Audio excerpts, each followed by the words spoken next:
Bueno amigos, ¿cómo están? Bienvenidos sean a esta edición, como lo hemos estado viviendo todos estos martes, creo que los últimos 4 o 5 martes que hemos tenido estas ediciones especiales de la hora del té y Vox FM en estas entrevistas que estamos haciendo semanalmente, cada martes, por eso estamos a las 4 de la tarde. Recuerden que así va a ser durante estemos en todo este preámbulo electoral. Y vamos a tener siempre invitados de diferentes partidos en los diferentes niveles de elección para poder platicar con ellos y poder conocerlos un poco más a fondo y que ustedes pues puedan fortalecer esos criterios al momento de elegir. Carlos Acosta, ¿cómo estás? Bienvenidos sean todos y a la gente que ya está conectada. Correcto, Fernando. Una vez más estamos acá. Hoy tenemos dos invitados. Hoy los invitados que nos acompañarán, una representará al Partido Nacional y el otro invitado, que es la segunda hora del programa, estará representando al Partido Liberal. Estamos hablando de Lizy Cano, ahorita con ella, y después tendremos a Elvin Santos. Lizy Cano, ¿qué tal? Bienvenida. Gracias, Fer, gracias, Carlos, y gracias a todos los que nos ven, nos escuchan. De verdad que es un verdadero privilegio y un verdadero placer poder estar esta tarde aquí con ustedes, compartiendo. Ahora, gracias. Es interesante porque ella dice, ven, escuchan, porque esto está en Facebook Live, está en televisión y también está en radio. O sea que estamos llegando a todo el mundo en todos lados. Así que para que pues usted también comparte esta transmisión y que la gente pues pueda darse cuenta de lo que está ocurriendo. Desde ya hay bastantes personas conectadas y empecemos platicando rápidamente para ya meternos de lleno en este feeling. Lizy Cano, que nos cuente un poquito sobre su carrera en política, hace cuánto está en este feeling, en el partido, y además de eso, ¿qué hace aparte de la política? ¿A qué se dedica? Bueno, comenzaré diciendo que estaba en política desde siempre, porque yo digo que gateaba en medio de concentraciones. Mi familia en Olancho, somos una familia olanchana, así una familia política desde que yo tengo uso de razón. Me gusta comenzar, siempre me preguntan quién es Lizy, qué hace Lizy. Decir que Lizy es la mamá de Valeria, es la esposa de Gustavo, la hija de Leti Cano y de Vilo Matute, la hermana de Vera Rosángel y la tía de Victoria. Mi familia para mí es... Familia extensa. No, pequeña, en realidad es pequeña. Bueno, no, mi familia materna y mi familia paterna somos muy grandes, pero esa es como mi familita. Okay. Hace poco tuvo un bebé. Una bebé. Una bebé. Lizy Valeria, correcto. Okay. Valeria. Entonces. Felicidades. Muchas gracias. Tiene 6 mesecitos. 6 meses. Luis, estamos todavía en el proceso Yo hace 8 meses no duermo. Estamos todavía en el proceso que todavía se despierta en la madrugada, pero ya duerme más. Ya. Fernando que hoy la que no duerme ella. Sí, la que no duerme. Sí, no, yo no duermo. Okay. Yo no duermo. Bueno, okay. Iba a decir algo de Luis, abogado y... Que Luis, mientras caminábamos hacia el estudio, escuchó cómo le estaba diciendo, la estaba selequeando. Okay. Entonces, ella es Valeria, definitivamente mi familia. Mi familia es el motor de mi vida, pues es lo que me mueve, me motiva todos los días. Y soy odontóloga, tengo una maestría en salud pública, ¿verdad? Mi madre es odontóloga y creo que el hecho de que hasta ahora ha sido la persona que más he admirado en la vida, pues muy probablemente fue lo que me motivó y lo que provocó que yo decidiera seguir sus pasos, ¿verdad? ¿Ha ejercido la odontología? Sí. Inmediatamente que yo egresé, me dieron la oportunidad de poder tener una clínica, un amigo, un colega a quien le tengo mucho cariño, porque cuando a uno recién egresa no tiene esas posibilidades, no se le dan tan fáciles. Y probablemente dicen, pero si la mamá es odontóloga, ¿por qué no estuve en la clínica de la mamá? Porque mi mamá en ese tiempo vivía en Olancho, pues, en Juticalpa. Entonces... Sí, que yo siempre he pensado eso cuando uno es odontólogo. O sea, es que uno se graduó y ya estuvo. Uno se graduó de cualquier otra carrera y uno va y al 15, el 15, el 30 le empiezan a pagar. El odontólogo tiene que hacerse fama primero. Sí. Y comprar la silla, que es bien cara. Comprar las cosas y después tiene que hacerse fama. Es caro. Para que la gente empiece a ir donde uno. Sí, recuerdo que recién egresada empezamos una faena con mis papás de poder encontrar una beca para poder ir a estudiar al extranjero mi especialidad. y íbamos a todas las embajadas, íbamos a muchas instituciones y demás, a muchas organizaciones, y nos decían siempre, bueno, miren, es que hay dos carreras que son casi excluyentes, que son excluidas de las becas, odontología y arquitectura, y mi hermana es arquitecta, y yo soy odontóloga. Entonces, no hay beca, entonces. no, difícil, no es que no las hay, pero son súper complejo acceder a becas en las carreras nuestras. Entonces, sí ejercí, sí luego saqué mi maestría, pero en realidad me he dedicado más al servicio público que a la odontología. Siempre viene de una familia nacionalista. Sí, Siempre fue nacionalista. toda la No vida. una diga, es que una vez voté por... No. Nunca. ¿Cuál fue el primer nacionalista por el que votó? Ricardo Maduro Joest. Ok. Don Ricardo Maduro. Es Joe. Joest. Yo siempre he Estamos dicho, hablando joder, de he dicho yo que 2002. Es Joest. Yo 2002, 2006. pero yo he dicho, joder. Sí, sí. Ese fue mi primer voto. Ahora, estuvimos más o menos leyendo un poco y vimos que fue gobernadora de Francisco Morazán. Fui gobernadora de Francisco Morazán. ¿Qué hace un gobernador de un departamento? Porque es un cargo que yo lo comenté con algunas personas y había gente que no sabía que Sí, yo que no sabía que existía. era el cargo de gobernador. Pasa que en Honduras la generalidad es que el gobernador sea un cargo, sea electo, ¿verdad? Eso pasa en la mayoría de los países. En Honduras no, es un cargo que es Va amarrado a otra cosa. no, es puesto por la presidencia de la República, ok. ¿verdad? Es un cargo que el No es de presidente elección, pues. No es de elección. Entonces, pero lo que el gobernador es que es el representante del poder ejecutivo en un territorio. Entonces, hay 18 departamentos, hay 18 gobernadores. Los gobernadores son figuras que han estado de alguna manera inutilizados, ¿verdad? No obstante, cuando a mí me tocó la oportunidad, yo sí siento que tuvimos la posibilidad de visibilizar mucho el trabajo que hace un gobernador, porque además nos delegaron poder llevar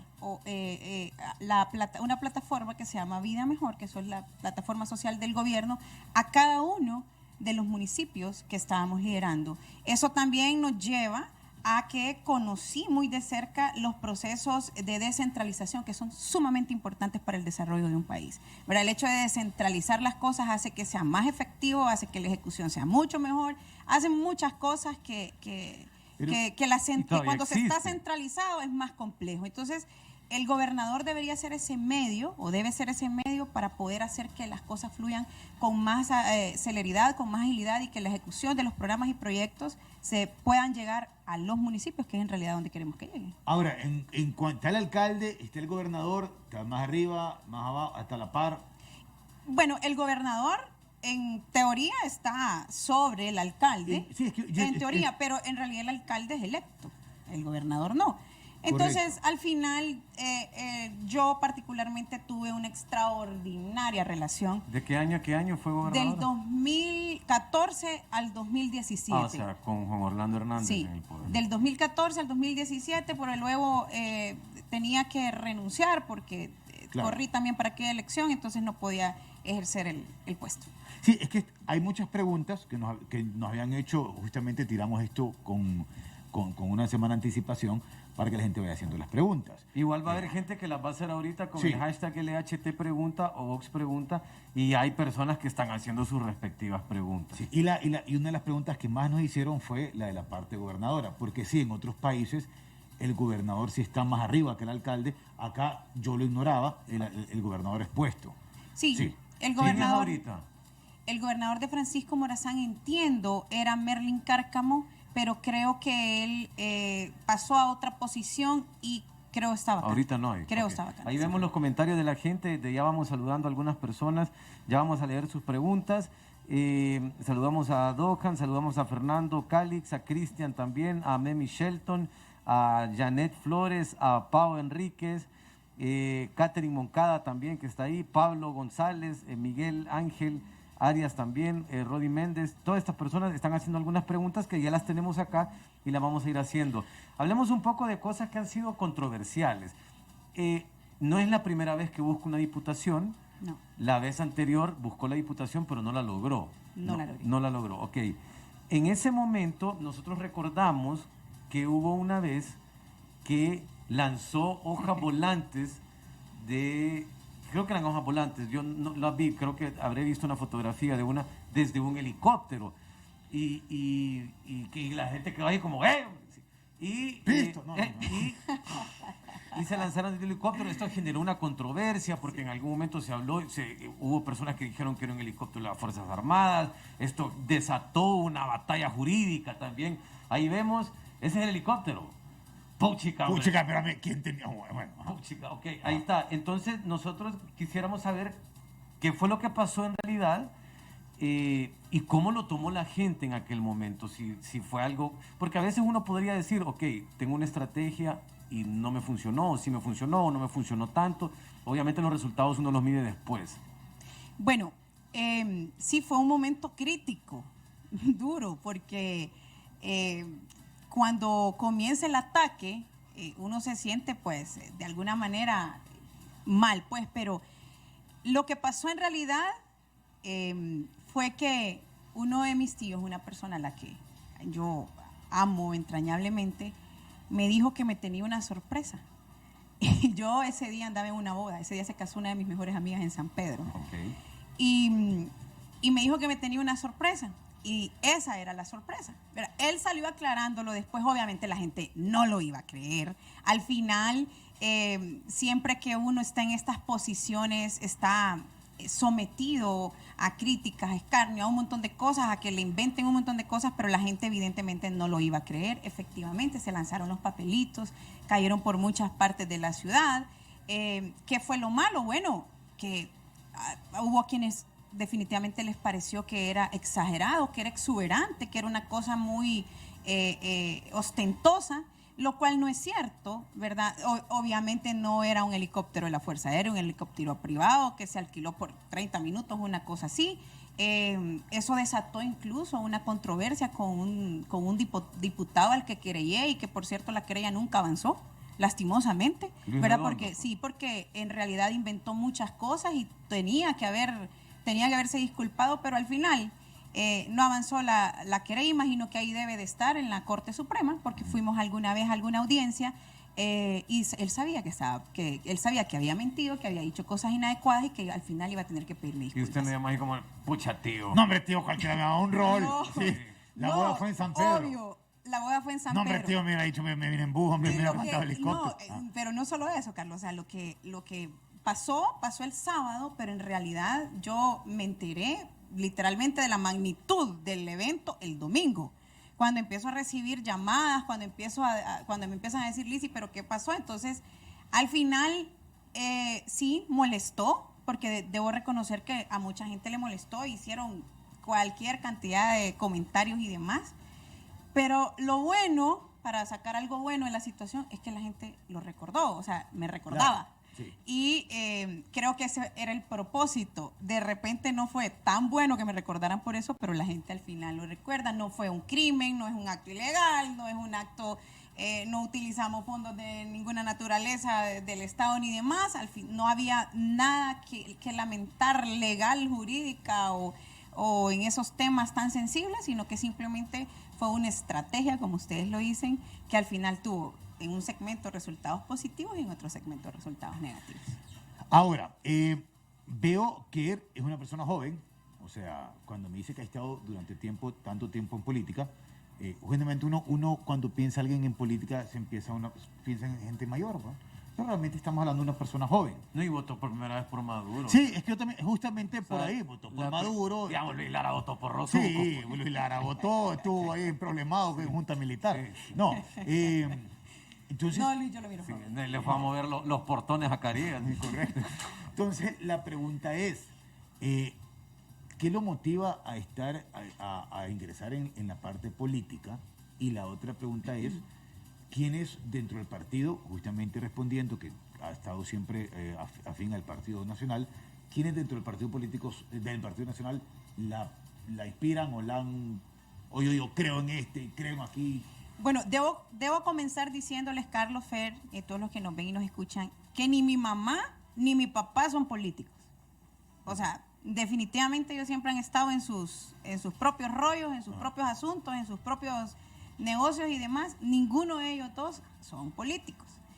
Quienes son en realidad, o quien fue verdaderamente el político de mi familia, que ha sido el el símbolo, y que en Olancho es un hombre al que recuerdan mucho, estoy segura, fue mi abuelo, don Amado Cano Montalbán. Mi abuelo murió en 1999, ya hace bastantitos años, pero mi abuelo era un líder del partido en el departamento. Hoy por hoy, mi tío, que es el actual alcalde de Campamento, Carlos Eduardo Cano, que le dicen, o más conocido como el Negro Cano, que es hoy el presidente de la Asociación de Municipios de Honduras, es un alcalde que literalmente sus obras hablan por él. O sea, usted puede ir a cualquier lugar de Campamento y se puede dar cuenta que todas las aldeas están electrificadas, todas tienen una escuela, hay turismo, hay el municipio es un municipio limpio, es un municipio, o sea, Campamento es un municipio hermoso. ¿Ha ido a ¿verdad? Campamento, Lancho, Luis Lar?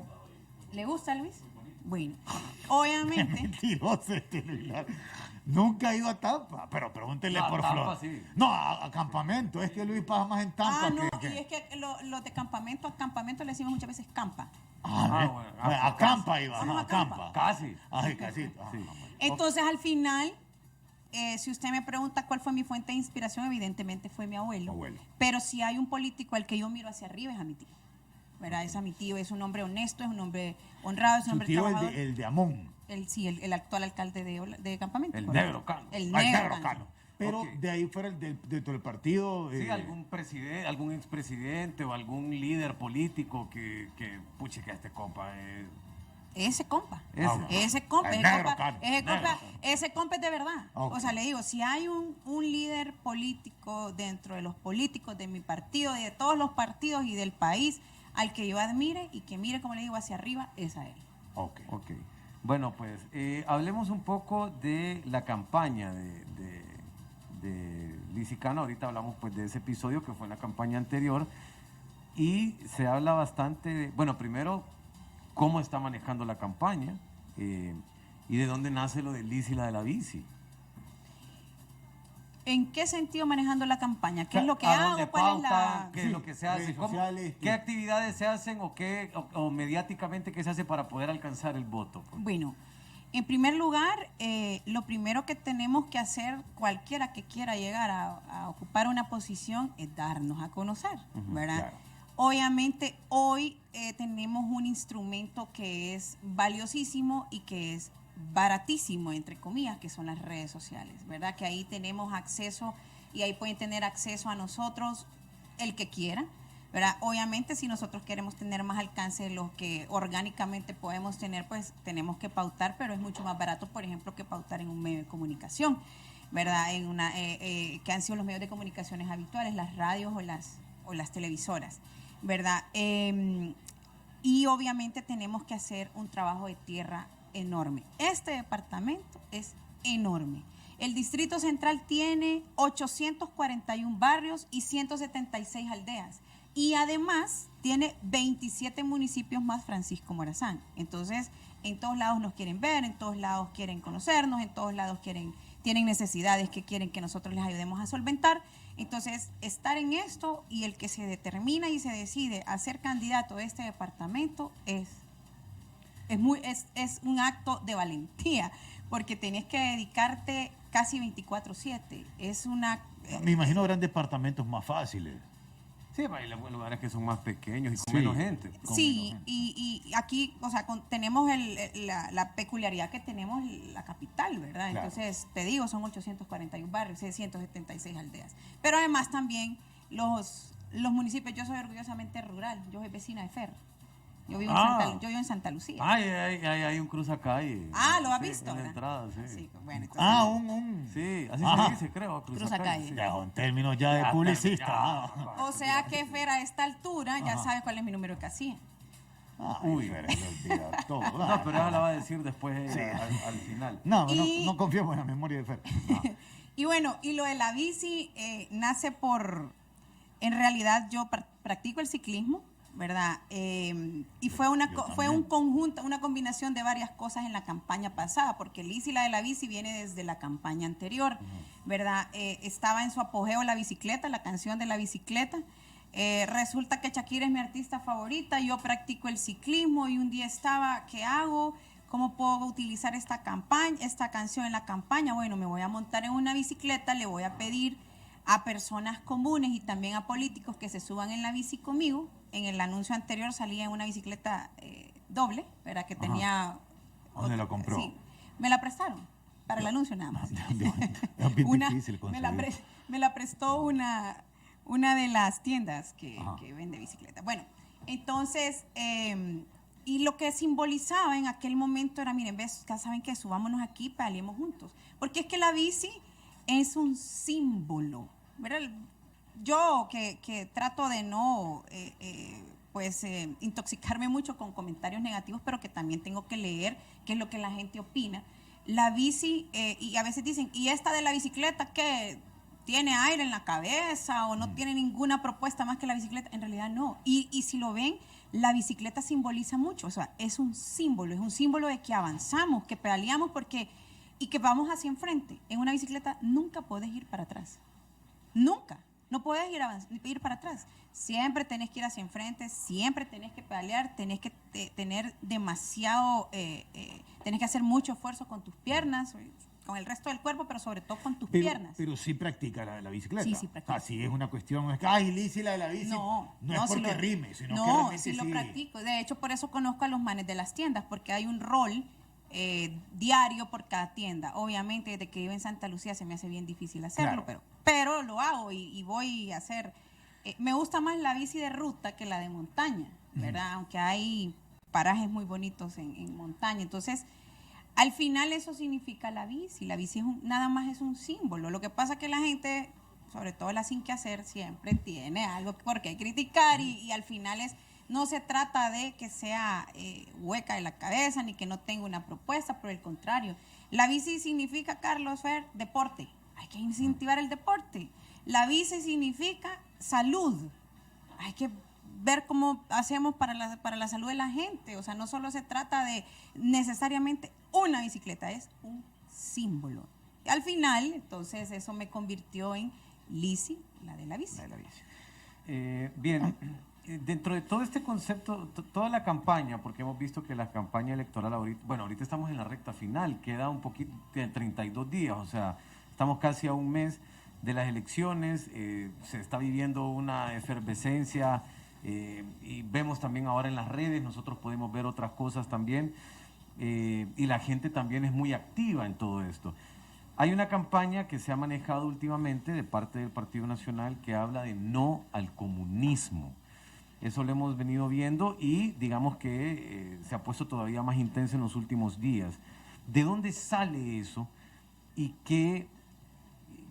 cómo lo ve usted? ¿Es una campaña que busca miedo? ¿Qué es lo que se busca con la campaña y de dónde sale la frase no al comunismo? Bueno, es una campaña, es una manera de comunicar lo que un día ya nos dijeron que era lo que querían hacer. Al final, quienes están compitiendo con nosotros, quienes siempre fueron nuestra real competencia, porque hay que reconocer lo que es el Partido Libre, ya en una ocasión nos gobernaron. O sea, no es que vamos a ver cómo lo hacen, es que ya lo hicieron, ¿verdad? Y recordemos que justamente se desató una polarización y un conflicto verdaderamente serio cuando aquel episodio del 2009, ¿verdad? Y fue justamente porque estábamos tratando de evitar entrar en ese famoso socialismo del siglo XXI, ¿verdad? Que era lo que mirábamos venir y que era lo que estaban promoviendo. Entonces, viene desde ahí, proviene de ahí, de decirles, miren, ya nos gobernaron y esto es lo que nos va a pasar si llegan al poder. Es una campaña creería yo, de decir lo que mucha gente ya sabe, ¿verdad? De comunicar lo que la mayoría de las personas de nuestro país sabemos que va a pasar, porque entendemos que la filosofía, su ideología política, la ideología política de este partido comulga con estos amigos de ellos, de Venezuela, de Nicaragua, de Cuba.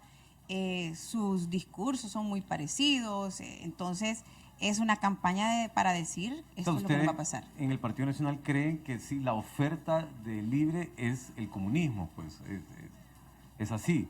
Es que eso fue lo que dijeron que nos iban a hacer hace algunos años. ¿Cuál es la diferencia entre hace algunos años y ahora sí son las mismas personas. Entonces, es de comunicarle a la gente lo que creemos que... Correcto. No creemos, lo que nos dijeron que nos iba a pasar. Ahora, solamente para terminar con esa pregunta y que la gente le quede claro, porque el debate en Facebook es alrededor de ese tema.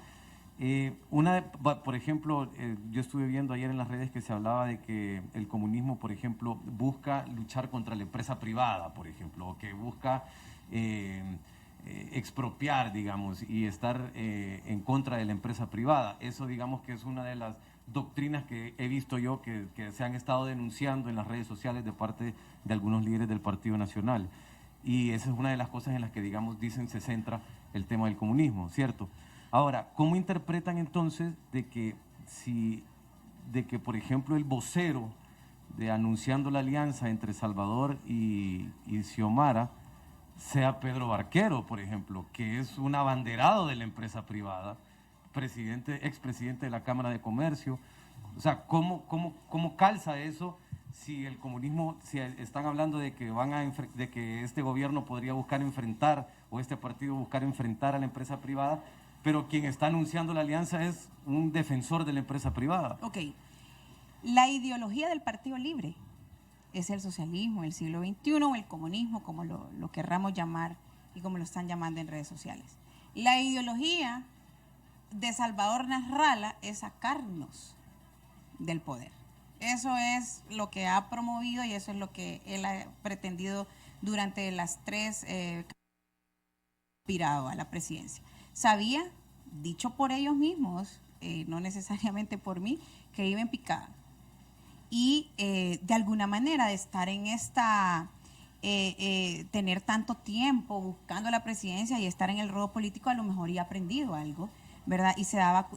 Yo me imagino que se dio cuenta, si yo pierdo la presidencia esta vez y definitivamente voy a sacar tan poquitos votos y demás, lo que voy a pasar es que me voy a desaparecer políticamente. Me voy a ir para acá, porque además ya hice una alianza con ellos y ahí es donde me pueden recibir, ¿verdad? Al margen de todas las barbaries que dijeron uno del otro, pero al final eso es lo que creería yo que fue lo que pasó por la cabeza de él, y al margen de quien haya anunciado la alianza. Y justamente porque ese es el debate que está ocurriendo ahorita en Facebook Live, hablan de, ok, pero el que está ahí es Pedro Barquero, pues.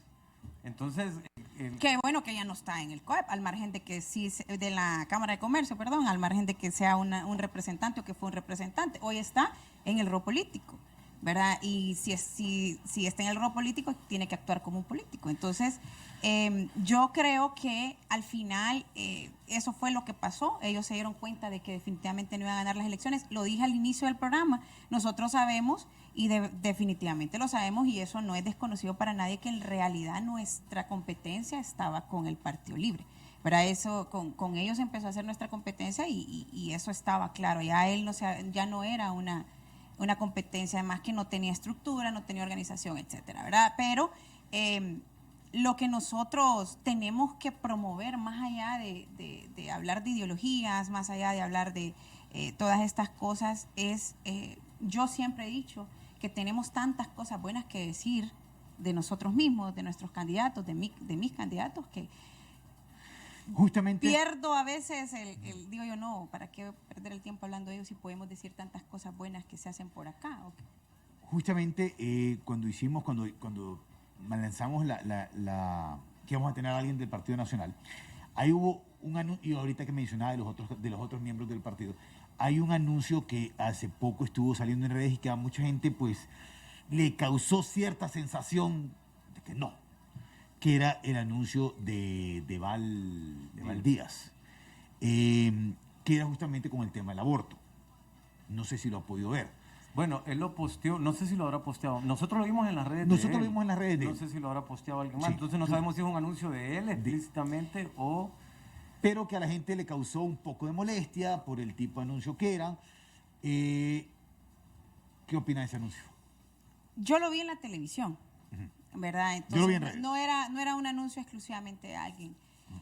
Yo creo que particularmente en ese anuncio, cuando Ahí está el anuncio. Ahí está el anuncio. Cuando la forma de comunicar no es la correcta, o cuando la forma de comunicar es inadecuada, lo que tenemos que rescatar es el mensaje. El mensaje, aunque la forma de comunicar no haya estado bien, el mensaje lo que dice es, al margen de cualquier cosa que puede pasar o cualquier cosa que yo sé que va a venir, defendamos la vida. Miren, yo me levanto todos los días, tengo mi despertador de carne y hueso, y en las mañanas cuando miro a mi hija en medio de nosotros, porque ha sido una batalla entre mi esposo y yo, ¿verdad? Que la deje en la cuna, no, es que tiene que estar ahí en medio de la cama. Entonces, cuando la veo, me despierto, la veo y digo, es la mayor bendición que Dios me ha dado. Yo no podría, bajo ningún concepto, bajo ningún precepto, apoyar el aborto. ¿Verdad? Que creo que es al final el mensaje que se quiere dar. Te repito, si estuvo inadecuado la manera de comunicar, lo que tenemos que rescatar y decir es que defendamos la vida, sobre todo de indefensos y de niños que ni siquiera han tenido la oportunidad de nacer y que al margen de cómo vaya a pasar o qué es lo que venga, defendamos la vida, defendamos la familia, defendamos a los niños que no han nacido, ¿verdad? Entonces, al respecto, eso es lo que yo les puedo decir. No fue la manera correcta de comunicar, pero el mensaje es correcto. Aquí sí nos ponen en redes de que sí lo posteó también otra gente, que era un anuncio no de de Val, sino de del otra partido. gente.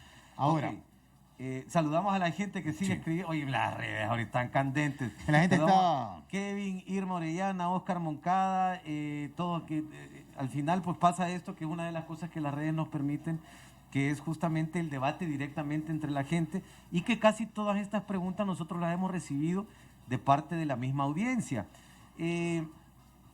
Una de las cosas que nosotros hemos visto es, bueno, el hecho de que el Partido Nacional esté en el poder,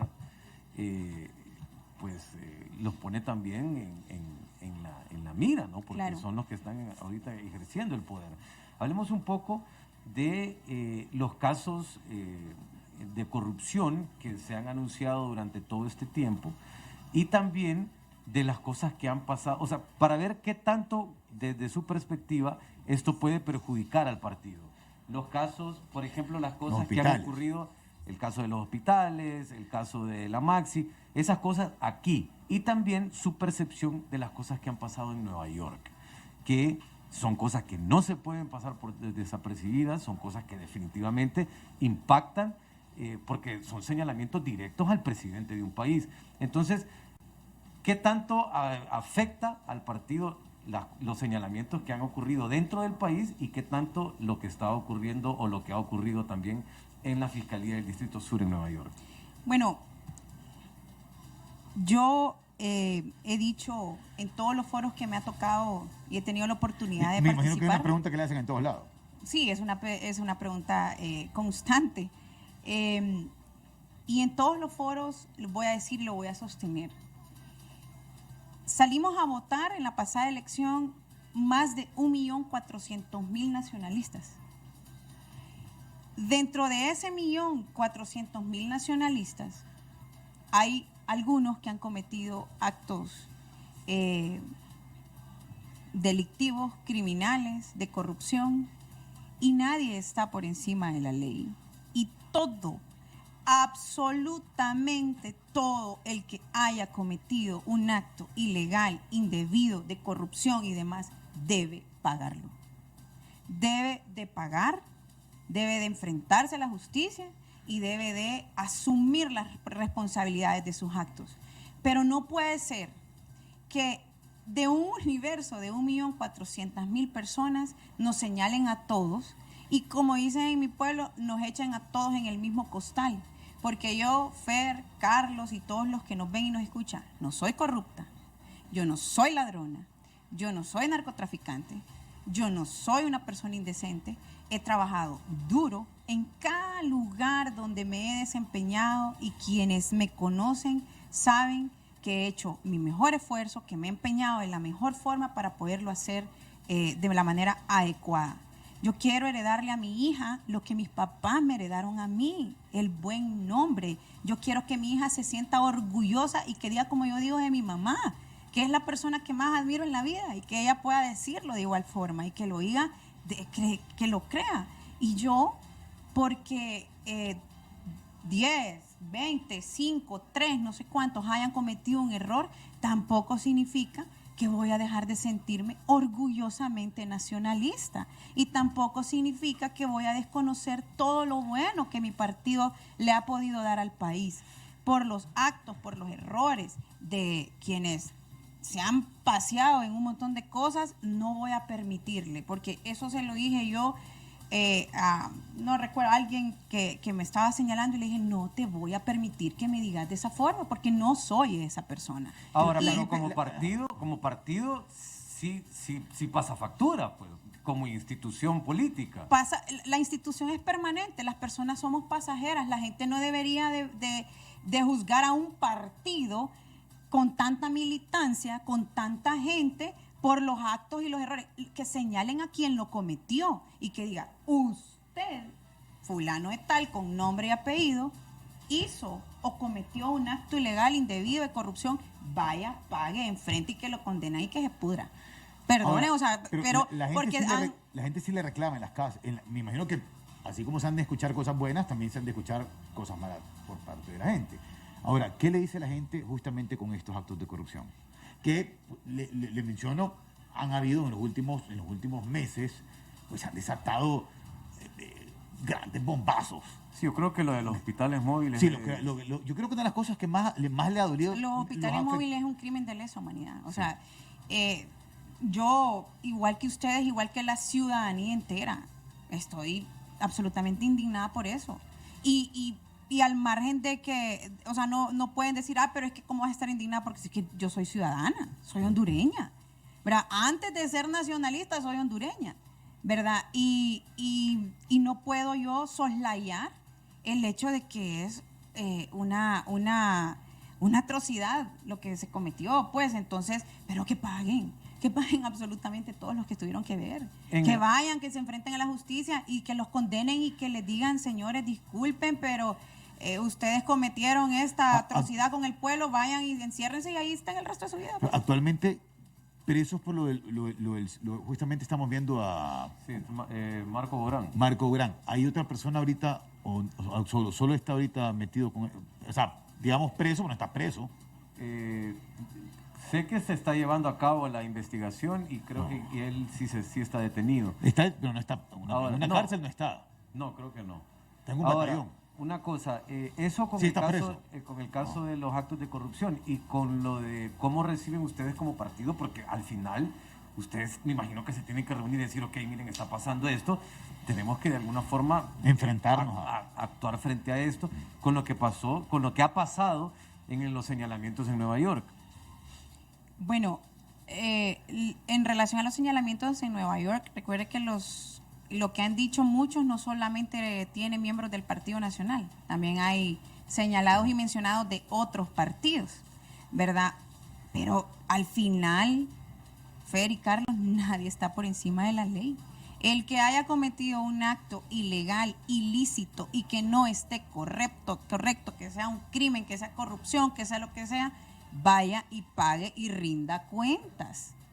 Eso es lo que hay que hacer, o sea, y no al margen de la afiliación política que tenga, que como le digo, en Nueva York no solo han hablado de nacionalistas, también han hablado de otros partidos y al margen del partido vaya y rinda cuentas. Sí, bueno, nosotros lo mencionamos porque pues se ha mencionado directamente a Juan Orlando Hernández, que es el actual mandatario y fue electo a través del Partido Nacional, fue como candidato del Partido Nacional y por eso lo mencionábamos a él, que nosotros creemos y estamos seguros de que esto es algo que seguramente le ha pasado, o sea, que ese día probablemente todos se reunieron así como, ok, está pasando esto allá y esto definitivamente nos va a golpear a nosotros como partido, claro. ¿no? Y por eso siempre es bueno poder entender cuál es la percepción de ustedes alrededor de todo esto, que es una cosa súper delicada, o sea, súper delicada. Yo puedo decirle cuál es la percepción de Lisi, ¿verdad? O sea, y es lo que he dicho durante los últimos 5 minutos por acá. Nadie está por encima de la ley. Y el que haya cometido un acto indebido tiene que pagar las consecuencias de sus actos. Ahora, les repito y les reitero, las consecuencias de sus actos individuales, porque el partido es una institución permanente. Las personas somos pasajeras. Sí, es cierto, pertenecemos a una institución, estamos todos ahí y demás, pero ¿qué puede saber la coordinadora allá de la nueva capital? ¿Qué es lo que hace Lisi? ¿Por qué va a pagar ella, que está promoviendo y llevando desarrollo a su, o tratando de llevar desarrollo a su comunidad por los actos que Lisi haya cometido?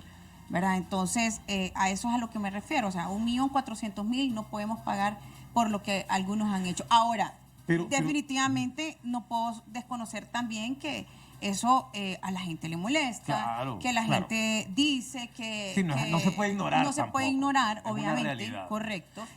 Pero creo que entonces debemos salir, así como salir, digamos, a buscar estos espacios como los de ustedes y empezar a decir a la gente, mire, hey, ¿sabe qué? Sí soy nacionalista, pero no soy corrupta, no soy criminal, no soy narcotraficante, no soy ladrona.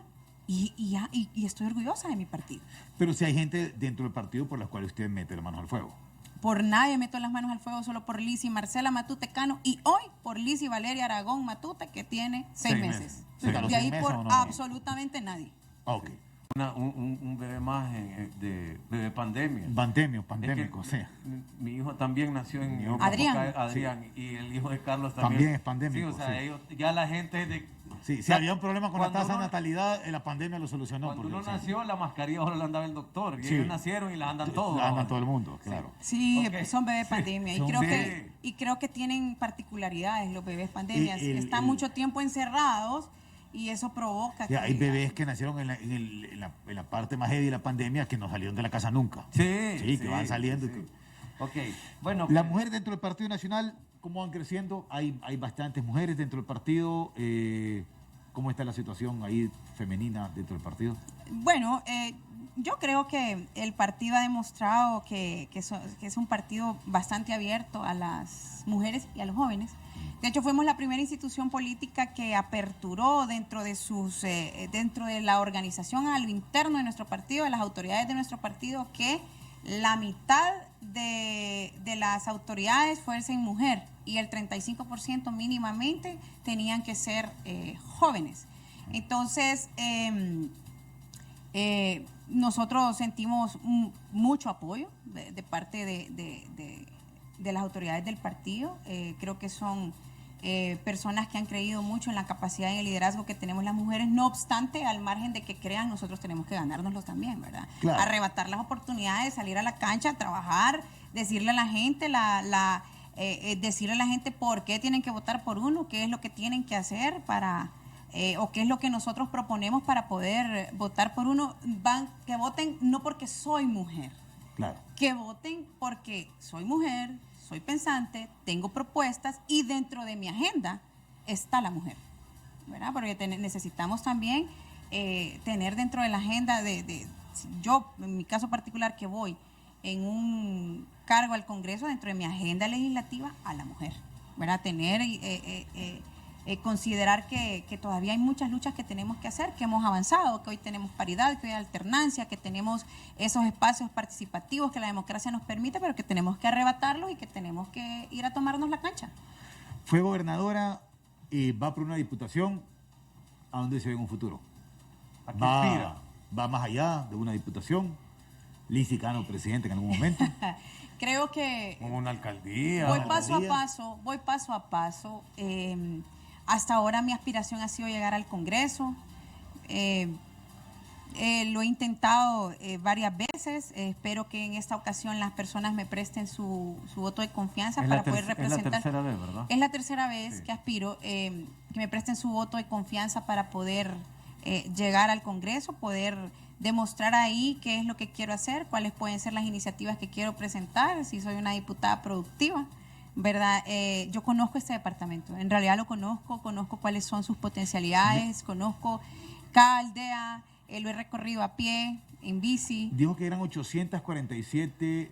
841 barrios y colonias que tiene la capital, más 176 aldeas, pero además 27 municipios más, también te los puedo decir.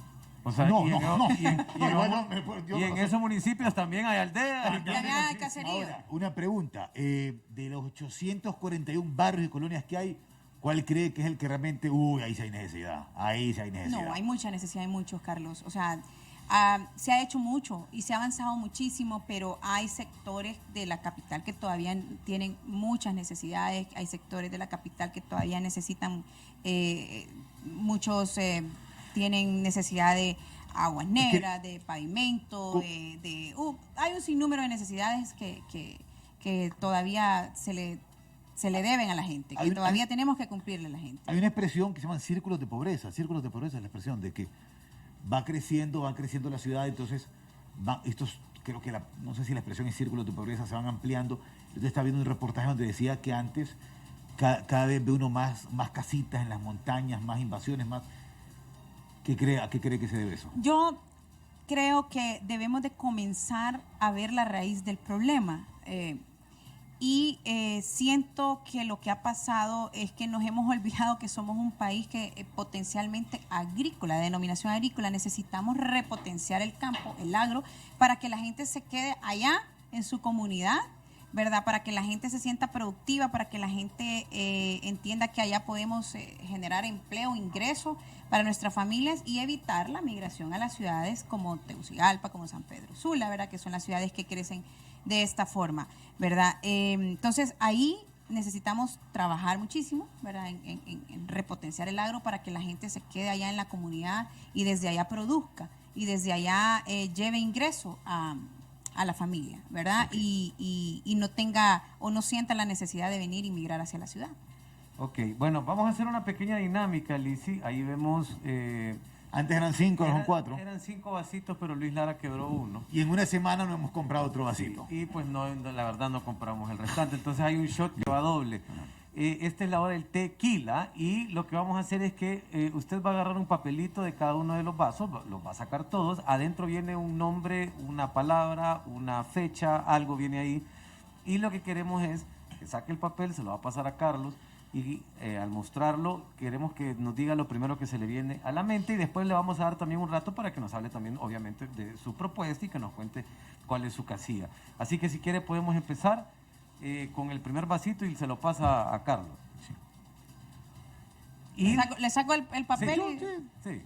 Y le recordamos a la gente que pueden escribirnos también a través de Twitter con el hashtag LHT Pregunta o Vox Pregunta. Ustedes lo pueden, nosotros estamos pendientes de todo lo que nos están escribiendo ahí, de ya varios centenar de personas que se han conectado. Y la ahora, esta pregunta, la pregunta es Juan Orlando Hernández. Yo creo que podemos meter justamente con la pregunta del 1 al 10, ¿cómo califica este gobierno? Su opinión de Juan Orlando Hernández. Y si hay algo en que usted considera que el gobierno ha fallado, ¿qué sería? Fíjate, aquí está hecha la pregunta. Sí, Juan Orlando Hernández. Sí. ¿Qué es lo primero que se le viene a la mente cuando se lo mencionamos a él? Que es el presidente de Honduras, ¿verdad? Que ha hecho mucho por el país, que recordemos de dónde venimos y que hoy por hoy tenemos a muchas personas que han sido beneficiadas a través de los proyectos sociales, que hoy por hoy tenemos carreteras de primer nivel, que hoy por hoy tenemos un aeropuerto que hoy es realidad, que hoy tenemos acceso a créditos para vivienda a bajos intereses, que hoy por hoy hemos podido ver que hemos encontrado algunas oportunidades en el campo a través de la repotenciación del agro con el 8% para los agricultores y demás, que se ha hecho mucho, pero que también debemos reconocer que falta mucho por hacer, que necesitamos seguir beneficiando al que menos tiene y que más necesita, que necesitamos tener un mejor sistema sanitario, que necesitamos tener inclusión en las escuelas de toda la parte digital, porque la pandemia puso de rodillas al mundo, no solo a nosotros, y nos enseñó, y creo que hay un antes de la pandemia y un después de la pandemia, que necesitamos trabajar muchísimo para ayudarles a las madres solteras, que necesitamos trabajar muchísimo y sobre todo, y es lo que a mí me apasiona, en la solidaridad, en poder llegar justamente a quien menos tiene y quien más necesita, poder hacer justicia social con todos aquellos que tienen muy poco ¿verdad? Y que podemos promover programas, proyectos y oportunidades para que esta gente tenga la oportunidad de poder salir del ciclo intergeneracional de la pobreza, que es mi abuelo fue pobre, mi papá es pobre, yo tengo que ser pobre, y poder romper ese ciclo de la pobreza a través de mejores oportunidades, acceso a la educación, acceso a salud y acceso a oportunidades de empleo. Y dentro de ese análisis que hace, y comparado también con las otras cosas que estábamos hablando, el tema de los hospitales móviles, las cosas que se han dicho allá, las cosas que pasaron, por ejemplo, cuando el Código Penal, cuando pasó el tema en su momento también del Seguro Social y cosas que han ocurrido durante gobiernos nacionalistas, del 1 al 10, dentro de esa escala, si pudiéramos simplificar esa evaluación y llevarlo del 1 al 10, ¿a dónde lo pondría? Es difícil por dos razones. La primera, recuerde que ha sido el presidente que ha estado en 2 ocasiones. Su primer gobierno, yo puedo calificarlo extraordinariamente bueno, porque ahí comenzó Vida Mejor, ahí fue cuando comenzamos a, lo que les acabo de decir, lo que comenzamos a construir las carreteras, pero luego vino el segundo gobierno, que nos sometimos o nos enfrentamos a una pandemia, Fer, que nadie en el mundo estaba preparado para lo que estaba pasando. Nadie sabía, nadie conocía el coronavirus, nadie sabía qué era lo que iba a pasar, cómo lo íbamos a enfrentar. Y encima de eso nos viene ETA y IOTA, ¿verdad? Que destruyó muchísimo de lo que se había construido. Entonces era como casi, bueno, vamos a empezar de vuelta. Entonces son 2 momentos absolutamente distintos. Yo misma fui testigo de tanta gente que pudimos beneficiar con ese programa, que a mí me gustaría llevarlo a un estadio de política pública para que al margen de quién gane la elección no se quite, porque se ha hecho mucho y además se ha hecho una inversión demasiado grande en todo el tema de protección social en el país. Entonces yo misma yo anduve caminando, viendo, asistiendo a la gente y me di cuenta de cómo le puede cambiar la vida a una familia el hecho de recibir un bono que no es asistencialismo, sino que es una transferencia condicionada para poder llevar a los niños a la escuela, para que la madre entienda que tiene que ir al centro de salud a hacerse su chequeo. Entonces, son 2 momentos absolutamente diferentes. Es el primer gobierno, un gobierno extremadamente bueno, pero luego nos sometemos a una pandemia que al final, te digo, o sea, nadie estaba preparado para esto. Puso de rodillas a las mayores potencias del mundo. Y dentro de ese análisis, hablando de un gobierno y del otro, ahora que puede ver las cosas en retrospectiva, ¿cree que la reelección de Juan Orlando fue un error haberla planteado, habérselas planteado ustedes como partido ahora? La reelección es una cosa juzgada, Fer. La reelección... No, pero ustedes ahora que lo ven para atrás, así como, no, pero mejor no hubiéramos dicho a él, o sí estoy de acuerdo que haya sido él, ahora que vemos que, digamos que tampoco puedo preguntar si retrocediera en el tiempo, pero ahora que lo ven para atrás, que vamos a otro proceso electoral, ¿considera que fue un error o no?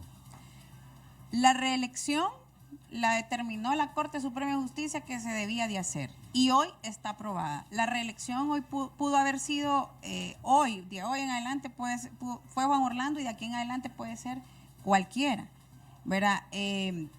Yo no lo calificaría como un error, ¿verdad? Sino que simple y sencillamente como una cosa juzgada que la determinó en 2 ocasiones la Corte Suprema de Justicia. Ellos son los que conocen de leyes. Yo no puedo decir que soy ignorante, pero tampoco soy abogada, ¿verdad? Ellos son los que saben por qué hicieron su fallo, y fueron 2 fallos, o sea, no fue ni siquiera uno. Entonces, como te repito, la reelección al final es una cosa juzgada. Vamos a sacar otro papelito. Mejor saquemos otro papelito. Saludamos a Óscar Sánchez, a Emerson Vázquez, a Xioma Caballero, a Josué López, a Marvin Alvarado también, a Alexis García también. La gente pregunta qué ha hecho ella desde el Congreso. Lizzy no es diputada. Yo nunca he sido diputada. Y nunca ha sido diputada. Sí. Hasta ahora no he sido diputada. Ok, bueno pues. Y la palabra es corrupción. Se nota. Uy, qué buen zoom. Es lo primero que se viene a la mente cuando escucha la palabra corrupción. El que sea que la haya cometido y el que sea que cometa un acto de corrupción, que pague. Okay. Vamos con el otro papel. Y al final le vamos a dar un par de minutos a ella para que nos cuente su casilla y también qué cosas proponen, porque cada uno de los candidatos lleva una idea, un planteamiento que lo van a llevar al Congreso en el caso de poder llegar. Nasria Fura. Próximo presidente de Honduras, un hombre noble, trabajador, un constructor, que no ofende, que lo que se dedica es a trabajar, trabajar y trabajar, que conoce las necesidades de la gente, un político diferente. Okay. El otro vasito, que es el que asumo que viene doble. Viene doble, viene doble. Vamos a comprar otro vasito, Sí, vamos a hacer una inversión. prometemos una inversión, por favor acordarnos. Evi Xiomara Castro. Comunismo. Ok. Y vamos con el último papel. Hiroshka Elvir. La esposa de Salvador Narrala. O sea, Okay. no Okay. se me viene nada más que solamente. Bien, pues. Propuestas y casillas. ¿Qué casilla va Licicano? 281, pero nosotros somos el equipo de papi. Así que todito. Okay. Bueno, pues ahí está ¿Y entonces. propuestas? Y sí, un par de minutos para que nos cuenten. Le recordamos a la people que Lizy Cano es candidata a diputada por Francisco Morazán. Recuerden que aquí se eligen 23, en Cortés se eligen 20, en otro lado se eligen otro, y así sucesivamente. Ella va a aparecer en la papeleta de Francisco Morazán, en la casilla 281. Y lo que propone Lizy Cano es lo siguiente. Bueno, una vez que llegamos al Congreso tenemos que entender que en la cotidianidad de nuestra vida diaria empiezan a surgir necesidades de la población y del país entero. Pero de inicio me gustaría presentar 3 iniciativas de ley. La primera dirigida hacia, diría yo, la necesidad más imperante en la población hoy, que es el empleo. Buscar alternativas de cómo otorgar algunos tipos de beneficios, pueden ser fiscales y pueden ser también de otra naturaleza, debemos de explorarlos para poder beneficiar a 2 segmentos que han sido, desde mi perspectiva, un tanto excluidos laboralmente. Los jóvenes recién egresados de la universidad, que puedan tener una oportunidad y que entonces esta oportunidad les pueda prestar esa experiencia que muchas empresas requieren, ¿verdad? Para poder seguir luego a otro lugar ya y poder optar por mejores salarios y mejores oportunidades. Y las personas de la tercera edad, que han sido un segmento excluido laboralmente, que han estado vulnerados sus derechos laborales, porque en su mayoría son personas que todavía tienen toda la capacidad para poder ejercer un trabajo, para poder tener trabajo. Entonces, en síntesis, buscar beneficios fiscales para empresas que contraten a personas jóvenes recién egresados de la universidad y adultos, personas de la tercera edad. Luego, yo soy profesional de la salud y, como les digo, la pandemia ha evidenciado que necesitamos potenciar nuestro sistema sanitario, acercar la salud, la atención primaria en salud a la población, potenciarla, porque desde ahí vamos a hacer que todos los hospitales y demás pues baje su nivel y puedan ser mejor atendidos las personas que al final llegan a buscar la consulta. Y la última, pero no la menos importante, y a la que me he dedicado los últimos años de mi vida, en la que tengo muchísima experiencia en el tema de protección social, que yo lo he denominado solidaridad para que la gente lo comprenda mejor, ¿verdad? Que es justamente buscar la posibilidad de que esta plataforma, que está extraordinariamente bien constituida, que está completamente bien cimentada, que tiene ejes desde que la mujer está gestando hasta que llegamos a la tercera edad, y que tenemos y que tiene programas y proyectos para poder de verdad brindarle la mano, el apoyo, sobre todo a aquellos que menos tienen, que más necesitan, poderles proporcionar el primer piso de protección social. Sé que eso se escucha técnico, pero es servirle al que menos tiene, que esta plataforma, que este programa se convierta en una política de Estado. ¿Por qué? Porque al margen de quien esté en el ejercicio del poder, no se va a dejar de darle seguimiento a todas las personas que ya han sido beneficiadas, porque además allá hay una fuerte inversión de todos nosotros, de todos los que tributamos, de todos los que pagamos impuestos. Entonces, para no soltar esa gran inversión que ya se ha hecho y poderle dar seguimiento a los millones de personas que hemos beneficiado. Y por supuesto, como lo dije hace un rato, poder sacar a la gente de ese ciclo intergeneracional de la pobreza, a través de prestarles esa posibilidad de que los niños vayan a la escuela, ¿verdad? Prestarles esa posibilidad de que vayan al centro de salud las mamás a poder aplicarles sus vacunas y demás. Y todo eso es protección social. Entonces lo que tenemos que hacer es convertirlo en una política pública, para que no llegue alguien y diga, no, es que como lo inventó tal persona, lo voy a quitar. Ok, solamente para terminar, porque hay gente que nos está reclamando aquí porque nos faltó una pregunta, el tema de la sede. ¿Está a favor del tema de la sede? Hay gente que pregunta aquí, si se habla tanto de expropiar con el tema del comunismo, ¿qué opinión tiene alrededor de la sede? Rapidito, porque ya el tiempo nos está atropellando un poquito acá. Vamos a ver, las sedes tuvieron su origen, o lo que le dio origen a la sede fue el hecho de generar empleo, la generación de empleo, sí, ¿verdad? Si esa es la finalidad de las sedes y lo que la gente necesita en el país, que la generación de empleo, lo que se tiene que hacer es revisar qué es lo que a la gente le molesta. Si ahí hay cosas que soslayan la soberanía, ¿verdad? Si hay cosas que sienten que son atropellos para X o para Y, revisemos. Eso no está escrito en piedra. Revisémoslo en el próximo Congreso. O sea, veamos si habla lo de que expropiación, si habla de lo que de sea venta de que, territorio. correcto. Imagínese, o sea, cargar un pedazo de tierra y no, o sea, tenemos que ser sesudos, racionales y decir, ok, el fin primordial o la creación de esto es para generación de empleo y la gente necesita el empleo. Entonces, ¿saben qué? Revisemos. Lo que esté bueno, dejémoslo, y lo que esté malo, quitémoslo. Pero se podría generar empleo sin necesidad de llegar a estas cosas. Lo que pasa es que esos son territorios que le dan beneficios al inversionista, ¿entendió? Fiscales. Yo, en realidad, te repito, no soy abogada, como no quiero verme tampoco, o sea, que soy ignorante, pero lo que sí necesito, lo que sí quiero dejar claro en torno a las sedes es que lo que esté malo, quitémoslo, y lo que esté bueno, dejémoslo, pero revisémoslo. O sea, eso no está escrito en piedra y perfectamente en el próximo Congreso se puede revisar esa ley y quitar lo que no le gusta a la gente. Una última pregunta, Lizzy. Hay varias personas que están opinando en Facebook. ¿Qué le dice usted a esas personas que no creen en el Partido Nacional? Lo que dije de inicio, somos 1.400.000 y de ese 1.400.000 les garantizo que habemos muchísimos más que queremos trabajar por el país, que habemos muchísimos más honestos, honrados, que habemos muchísimos más que le ponemos y empeñamos todo nuestro esfuerzo, nuestra dedicación, nuestro tiempo para servir. Yo siempre hago la analogía de un partido de fútbol. Estamos 10 millones diciéndole a los 11 jugadores de la selección a dónde tiene que tirar el balón, cómo es que lo tiene que colocar. Por favor, corre, tiráselo porque hiciste eso. El problema es cuando estás en la camiseta, en la cancha sudando la camiseta. Solo ellos 11 se dan cuenta de todo el esfuerzo. Así que yo los invito a que también nos sumemos a un esfuerzo por la democracia, ¿verdad? Que arrebatemos estos espacios que nos permite la democracia.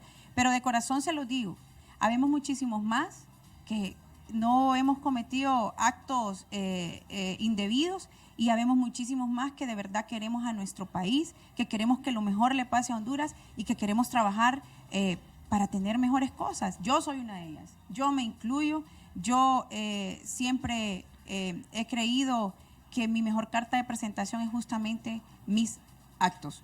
Obviamente todos cometemos errores, ¿verdad? Todos los días, pero todos los días tenemos una oportunidad para ser mejor. Así que a todos los que no creen en esta institución a la que yo sí quiero, en la que yo sí creo, les digo que acá habemos muchas más personas honestas, buenas y que queremos trabajar por nuestro país. Bueno, pues muchísimas gracias, Lizzy. De verdad, ahorita vamos a pasar con la segunda hora. Lizzy Cano nos ha acompañado, candidata del Partido Nacional en la casilla 281. ¿Esa en la fila es la número qué? 5. Soy la primera mujer de la planilla. De la primera mujer de la planilla. Sí, soy la primera mujer de la planilla. Bueno, pues Lizzy, mucho gusto también porque no la conocíamos. Sí, mucho Felicidades una vez más por su hija. Y pues en un ratito vamos a regresar para que tengamos a nuestro siguiente invitado. Un par de minutos nada más va a estar Elvin Santos. Elvin Santos es diputado actualmente y es candidato a diputado por el Partido Liberal. Así que vamos a platicar con él en breve. Ustedes no le cambien porque en un par de minutos vamos a regresar aquí en vivo, en radio, en redes, en televisión. Usted está viendo Vox FM. Ya venimos. Gracias.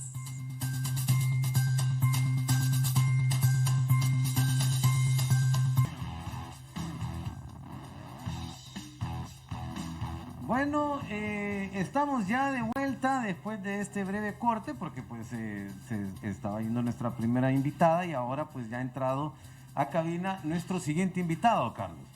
Correcto, ¿cómo están? Continuamos, tuvimos a Lizy Cano del Partido Nacional y ahora vamos con una persona bastante conocida ya, estamos hablando de Elvin Santos, actual diputado y aspirante a un nuevo periodo, siempre con el Partido Liberal. ¿Cómo está, Elvin? Bienvenido. Honrado, contentísimo de verlos, los veo un poquito distintos, se los confieso. Sí. Veo un poquito más de canas, veo un poquito menos de pelo, pero aún así estoy feliz de estar aquí. Sí, Elvin había estado aquí hace 8 años. Sí, cuando era candidato, ¿verdad? Sí, creo que sí, por ahí creo Hace que... 8 años. Sí, si no me... O por lo menos... Espéreme, por allá, sí, hace tiempo. Sí, pero fue ya días que estuvimos aquí. Ahora, y justamente así empecemos, platicando sobre eso. Hablemos un poco de aquel momento, porque Elvin Santos fue candidato del Partido Liberal en las elecciones del 2009. Candidato a la presidencia, ¿no? Ahora es candidato a diputado y es actualmente diputado. ¿Qué tan diferente es el asunto electoral de aquel momento que fue candidato a la presidencia a lo que se está viviendo ahora? Si se pone como a recordar y a comparar. Tiene cosas muy distintas. En aquel tiempo las redes sociales no eran tan determinantes como ahora. En aquel tiempo había muchísimo más énfasis en tener una campaña televisiva antes de tener en las redes, pero fundamentalmente lo que no cambia es el mensaje con que uno se motiva a estar en política. Por ejemplo, ustedes que son gente joven y que están proyectándose hacia los jóvenes y que piensan sembrar algún futuro de esperanza, les diré que lo mismo que yo pensaba hace tantísimo tiempo, casi 12 años, cuando quise ser presidente de Honduras, sigo pensándolo ahora. Es decir, hay que darle al pueblo la capacidad de poder quitarle esta carga enorme del costo de la vida. Tremendamente lo que no le ajusta a uno la plata, lo que no puede salir adelante. En aquel tiempo yo decía que la salud, la seguridad y la educación pase a ser manejado por las municipalidades. Era un proyecto sencillo. Darle la mitad del presupuesto de la República a las municipalidades. Y sigo pensando lo mismo. No hay necesidad de una constituyente para cambiar el país. Solamente hay que llevar a esta gente la posibilidad de que ellos puedan resolver sus propios problemas. Y ese es el liberalismo. El liberalismo es la autosuficiencia para tener libertad, para ser libertario. Entonces, en algunas cosas, Fer, son distintos aquellos tiempos, principalmente en la publicidad y en otras cosas mantenemos los mismos ideales. El internet no era tan... Bueno, aunque habían ya algunos que se pegaban a algunas redes de internet, ¿verdad? No, Después vamos a contar. Me imagino ya le puso password por ahí. La gente preguntó, ¿ya le puso password? No, es que yo me conectaba y... Para la gente que no sabe, Carlos Acosta hace mucho tiempo fue vecino de Elvin Santos y Carlos Acosta se pegaba al internet de él. No se pegaba. El internet Vos de descargabas se me discos, metía ahí. No, hombre, bueno, ya estamos metidos, entonces yo le daba. Pues sí. Asumo porque decía Santosnet. Entonces decía, pues, la de él, dije yo. Pues salían unos cuentones, ¿verdad? Y nosotros no sabíamos qué era. Y era el streaming. Y estas páginas, ¿y cuáles son? Ahora, una pregunta. Buscó la presidencia en el 2009, después fue diputado, está buscando un nuevo periodo como diputado. ¿En algún momento se le va a cruzar otra vez la idea, el proyecto de querer ser presidente?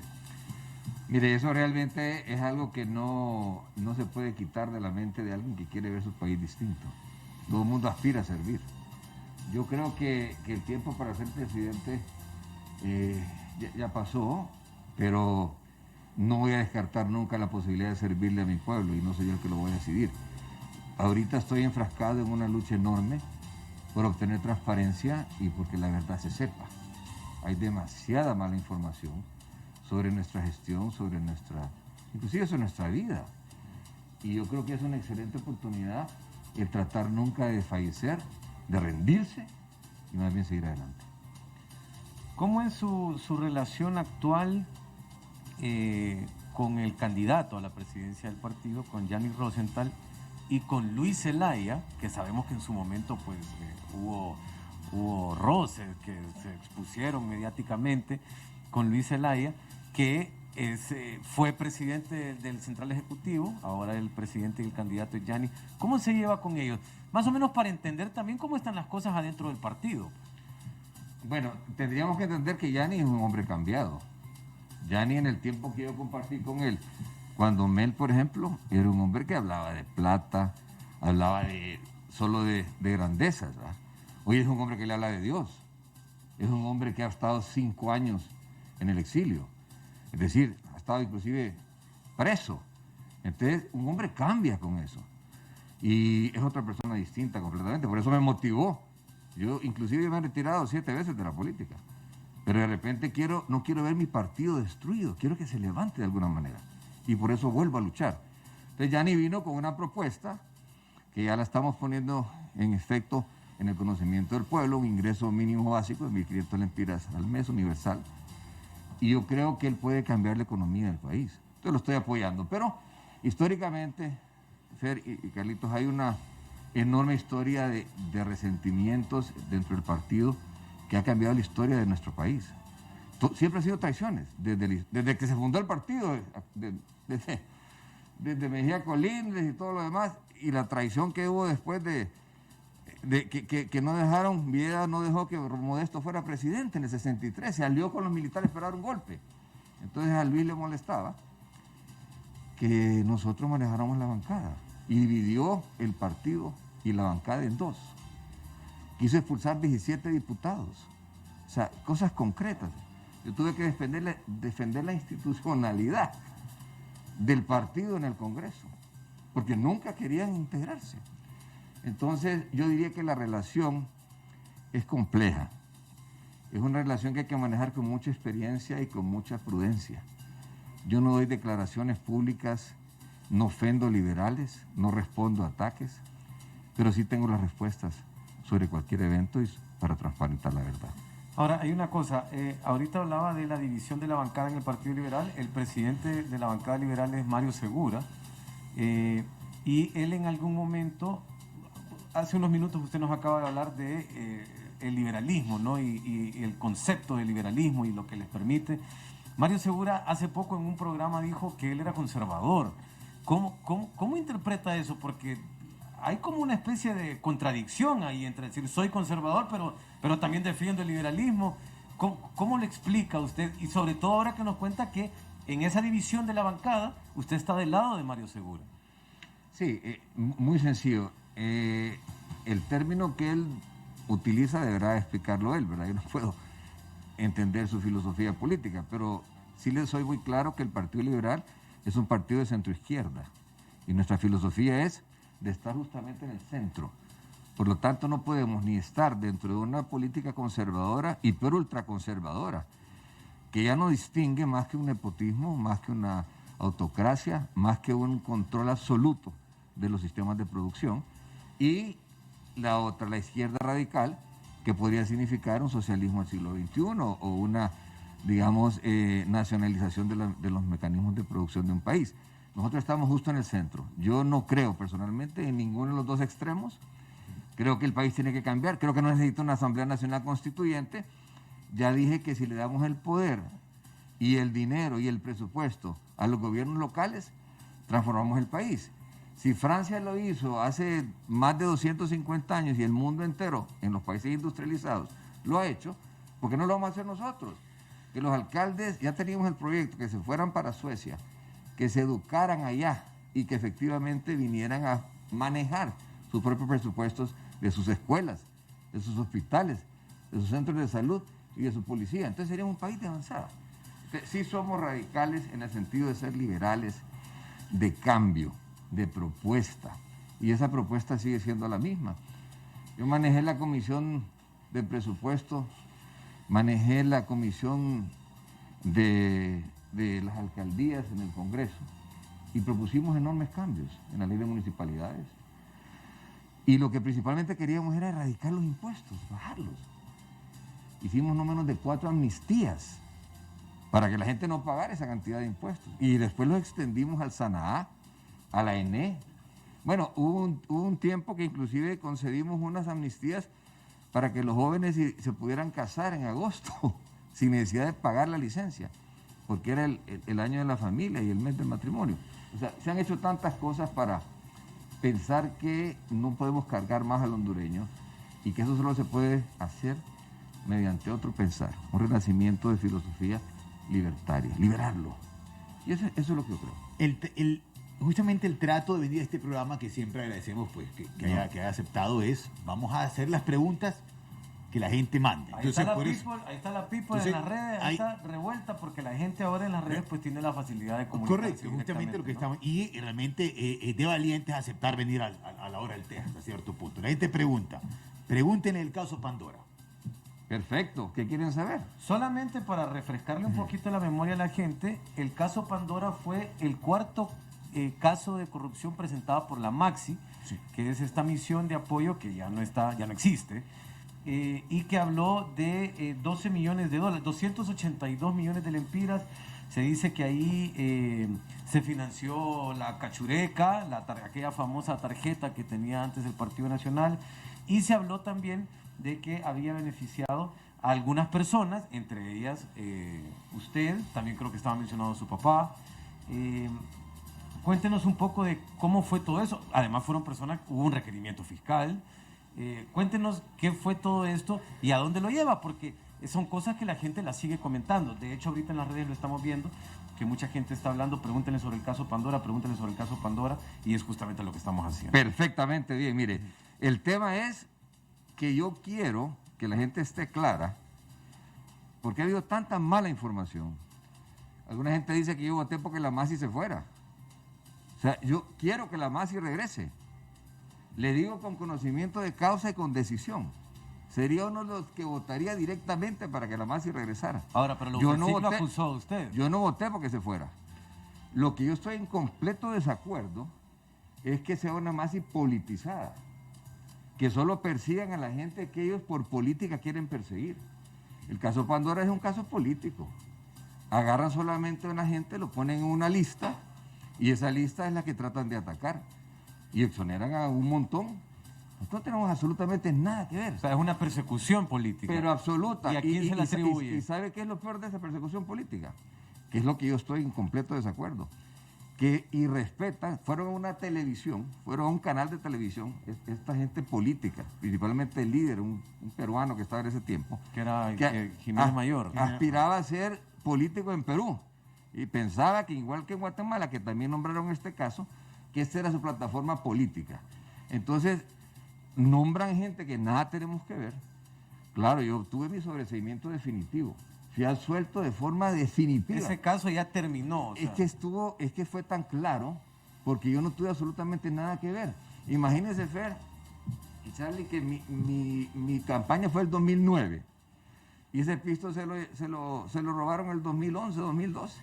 ¿Cómo iba yo a saber en el 2009? El dinero que yo, como todas las campañas, fuimos a prestar a un banco, es dinero legítimo, es dinero completamente correcto. Yo gasté muchísimo más dinero en esa campaña. Y sabiendo que iba a perder, puse el pecho por Honduras, porque quería la democracia. Fui a San José, Costa Rica, porque me lo pidió Hillary Clinton. Fui a que hubieran elecciones. Claro, ahí se condicionó el futuro de Honduras, porque Pepe Lobo le dijo a mi querido amigo Mel Zelaya, la única forma que vos vas a regresar a Honduras es que fundes otro partido. No te permito regresar al Partido Liberal. Y dividió al Partido Liberal en dos. Entonces ahí empieza una historia política. Pero lo que le quiero decir en relación a su pregunta y a todos sus oyentes es que el caso Pandora es un caso donde a nosotros se nos ha injustamente incorporado, donde no tenemos nada que ver, porque no manejamos absolutamente ni un 5, sino que fueron otros, y efectivamente eso se demostró. Nosotros nos endosamos, nos recibimos, nos tramitamos, no hicimos absolutamente nada. Y efectivamente fuimos sobreseídos de forma definitiva, y eso nos tiene muy contentos, pero como bien dice usted, hay un montón de mala información y de causar daño, inclusive llegar a decir que yo voté porque la Masi se fuera. Yo quiero que la Masi regrese. Es necesario que persigan a la gente que efectivamente debe ser llamada a rendir cuentas. También recordamos que en ese caso se habló de 99 millones de lempiras que se utilizaron para pagar préstamos del Central Ejecutivo. Y se tenían que haber pagado de la deuda política y de la contribución de 1.200.000 empleados públicos, como siempre se han pagado en todas las campañas. Ahora, que no hayan agarrado el dinero de donde tenían que haberlo agarrado, recuerden que esto viene de un préstamo bancario supervisado por la Comisión de Banca y Seguro, totalmente transparente y totalmente legal. Entonces, si no pagan de donde tienen que pagar, sino que crean otro esquema, lo crean otros. Y nosotros no tenemos nada que ver. Es decir, yo inclusive, después de que perdí la elección, me fui a trabajar en mis empresas y empecé de nuevo a generar empleo. Hoy sigo generando empleo, más de 1.200 empleados, luchando porque Honduras sea distinta. Entonces, tengo amigos en todos los partidos, no le niego. Muchos de la gente que está ahorita en otros partidos fue el vincista. Le voy a mencionar un nombre de alguien que ustedes conocen, Jorge Cálix, por ejemplo. Jorge estuvo en el Tribunal Supremo Electoral cuando yo iba con mis marchas a tratar de cambiar Honduras. Y eso es lo que todos aspiramos a hacer. Pero ensuciar el nombre de alguien, acusándolo, quitándole sus propiedades como se las quitaron a los Rosenthal, o acusándolo cuando hay otra gente que tiene que investigar, violentándole sus derechos, que es la presunción de inocencia y la capacidad para tener un debido proceso, que son garantías constitucionales. Eso yo no lo permito. Y por eso estoy aquí luchando. ¿Qué opina el caso Yanni Rosenthal? Creo que es una injusticia del tamaño de una montaña. ¿Cómo puede ser una persona que nació juzgada en Honduras totalmente...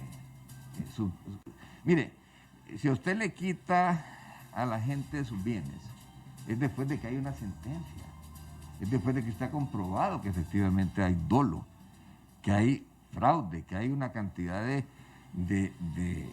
circunstancias que denotan mal actuar. Pero tiene que ser juzgado, tiene que haber un debido proceso. Pero eso en cuanto a Honduras, estamos hablando allá. No conozco los detalles allá. Bueno, pero él les confesó, ¿no? Él se declaró culpable. Sí, él pagó su pena. Él nos ha contado que él pagó lo que efectivamente le sancionaron hacer. Pero honestamente yo les digo con toda la claridad, yo no soy ni abogado de Yanni Rosenthal, ni conozco los detalles del caso. Lo que sí les sé decir es que yo voy a pelear porque ningún hondureño pase las cosas que algunos de nosotros hemos pasado, porque es completamente injusto. Lo que tienen que pagar, los delitos que cometen, tienen que ser realmente puestos en un marco de justicia que denote debido proceso y que denote presunción de inocencia. Y los jóvenes, principalmente los jóvenes, que aspiran a tener un mejor país, tienen que conocer cuáles son sus derechos y hasta dónde pueden ser violentados. ¿Y saben por qué? Porque tienen que conocer que venimos de 3 episodios, de 3 dictaduras en este país. Estamos asustados ahorita con 12 años del Partido Nacional. Ojalá podamos leer y los jóvenes saber cuando eran 16 años de dictadura de Carías, donde los liberales los amarraban de pies y manos y los tiraban a los ríos. O que debamos de saber qué pasó después de que no se pudo hacer la Segunda República que soñaba Villeda con tener. Porque ¿sabe qué pasó ahí? Entre liberales peleando siempre. No dejaron que Modesto llegara y vinieron otros oprobiosos años de dictadura. 2 años de gobierno de Osvaldo López y de los militares. 2 periodos, perdón, no 2 años, 2 periodos y fueron casi 20 y tantos años. Y en ese tiempo era tan difícil la situación que estaban al servicio, ustedes saben, de los militares, todo el aparato de gobierno, donde ahí estaban todas las amigas de ellos, todo lo demás. Eran tiempos difíciles. Volvimos a caer en lo mismo, 12 años ahora de dictadura. Los jóvenes tienen que saber esa historia. Todos dicen, votemos ahora por los nuevos. ¿Y cuál es el mensaje? Fuera Jo. Sí, hay que sacar a Jo, estamos de acuerdo. Yo estoy de acuerdo con una alianza de la oposición. Estoy promoviendo que nos unamos, pero no podemos ir de arrimados tampoco. Tenemos que buscar las condiciones para que haya una justa... ¿Cuáles serían esas condiciones? Porque mucha gente sí está preguntando cuál va a ser la respuesta del Partido Liberal ante esta situación. Ya se unió PCH, ya se unió, estaba Dori Gutiérrez también. Ahora todo el mundo está esperando una respuesta del Partido Liberal. ¿Cuáles son? Bueno, primero, ¿cómo ve a Yanni ahorita participando solo frente al proceso electoral? ¿Por qué recomienda entonces esta alianza? Digamos, ahorita ustedes tienen sus mediciones, ustedes saben cómo está el asunto en el Partido Liberal. ¿Cómo lo ven? Estamos a un mes. Bueno, que en realidad en política eso es un montón, pero ¿cómo ven a Yanni y lo que preguntaba Carlos? O sea, ¿qué posibilidad hay de que eso llegase a ocurrir? Y si eso llegase a ocurrir, usted me acaba de mencionar, ok, no vamos a ir de arrimados. Nuestras condiciones son tal y tal. Hay una filosofía, una ideología, hay una capacidad de poder llegar a acuerdos sostenibles en el tiempo para que se pueda hacer juntos una oposición constructiva. Una oposición constructiva significa dar las alternativas para cambiar el país, para generar empleo y para tener crecimiento económico. No es de ir a sacar solamente a Jo, es de saber qué vamos a hacer el día siguiente. Y eso es lo que le estamos planteando nosotros a la oposición. Decirle, bueno, unámonos para que podamos hacer las propuestas y sobre ese fundamento y plataforma unirnos. No es que nos vamos a adherir o que no, es que vamos a ser hermanos en la oposición para llegar a un acuerdo de lo que le beneficia al país. Dice de otra manera, el Partido Liberal no es como un bus que usted está manejando y de repente se baja y deja a todos los que están sentados ahí como los dejó el otro amigo. Nosotros tenemos que ir a una convención, que es el órgano supremo. Fuimos a una elección interna. La elección interna significa que la ley electoral tendría que concedernos hacer una alianza, pero ya no hay tiempo para hacer una alianza de derecho. Sí. Entonces tendríamos que hacerlo de hecho y ahí estaríamos sujetos inclusive a demandas bajo la ley electoral. ¿Ven cómo es de complejo? Sin embargo, yo tengo la idea y la aspiración de que nos unamos porque juntos sí podemos hacer una oposición que pueda sacar al Partido Nacional. Ahora, dentro de ese análisis que usted dice, como ya no hay espacio para hacer una alianza de derecho, sino que tendría que ser de hecho, que es justamente lo que ha ocurrido entre Salvador Nasralla, Dori Gutiérrez y Xiomara. Recuerden que ellos lo que hicieron fue renunciar a sus cargos y ahora están en la planilla de libre. Ahora, en ese caso, Yanni no lo podría hacer, porque Yanni sí participó en un proceso primario. Es electo dentro de un proceso primario en el mismo calendario electoral, que es justamente lo que no permitiría, por ejemplo, a Luis Zelaya buscar una diputación, por ejemplo, porque se estaría cambiando de partido en un mismo proceso electoral, o sea que no podría participar con dos partidos en el mismo calendario. Es por eso lo que Fer dice, Charlie, y por eso es que yo le digo que es tan complejo, pero eso no quita el ánimo de que nos unamos, porque tenemos que unirnos. Fíjese que el Partido Liberal al final de la historia, como usted bien dice, y estudiando los números, va a tener una gran posibilidad de ser el fiel de la balanza. Y en alguna forma tenemos que buscar un Congreso que no esté en línea con quien resulte en el gobierno del Ejecutivo, para que no sea una institución de mero trámite. Dice que ahorita todo lo que mandan del Ejecutivo es para que lo tramite el Congreso. Ahorita no hay Congreso. Yo tengo año y medio de no votar, ¿y qué vamos a votar? O sea que, en base a lo que nos dice, esa alianza de hecho ocurriría entonces a nivel legislativo, pues. Esa es una de las condiciones, por ejemplo. Fíjese que usted sería un gran político, porque esa es una de las condiciones. Tenemos que examinar dentro de y no estamos hablando de destruir el sistema republicano, estamos hablando de cómo podríamos legislar y qué leyes nos llevarían a tener un Congreso que no sea una agencia de trámite del Ejecutivo. Eso es lo principal. Porque fíjense que ahorita con esa mayoría aprueban todo, pues. Dice que aquí ya no existe ley de contratación del Estado. Aquí ya nadie licita. Aquí todo es... Todo es de un solo. Todo es que se aprueba un fideicomiso, se aprueba y ahí va. Y uno no puede hacer nada, ni levantar la mano, pues. Pregunta a la gente, ¿qué opina de los miembros del Partido Liberal que se han alineado al Partido Nacional? Hay mucha gente que comenta eso, hay mucha gente que dice... Que han votado juntos. Que han votado juntos. Ahí están algunas de las preguntas también. Hablando de ese mismo equilibrio que habla usted en el Congreso, hay que entender dos cosas. La primera, mucha de lo que se dice es desinformación, porque los liberales no se han plegado al Partido Nacional. Óigame, le voy a hacer una pregunta a usted muy clara. Este que está enfrente de ustedes, y no me metieron en un proceso, ¿eh? Explíqueme cómo me voy a aliar con los cachurecos si me metieron en un proceso. Es lo que la gente no entiende, porque escucha cosas y no piensa cómo puede ser lo que esté detrás de destruir a otro. En política hay mucha gente que piensa que puede escalar posiciones destruyendo a otro. Y eso es lo que yo estoy tratando de decir, no es así. Usted no escala en política destruyendo a otros, sino que escala haciendo propuestas y cambiando con su vida las cosas. Yo soy un hombre realizado, mire, tengo 5 hijos, un nieto, estoy felizmente casado, tengo trabajo, mis padres están vivos, tengo salud, tengo más de 1000 empleados, lucho por Honduras. No tengo dinero ahorrado porque todo lo invierto, sí es cierto, pero creo en Honduras.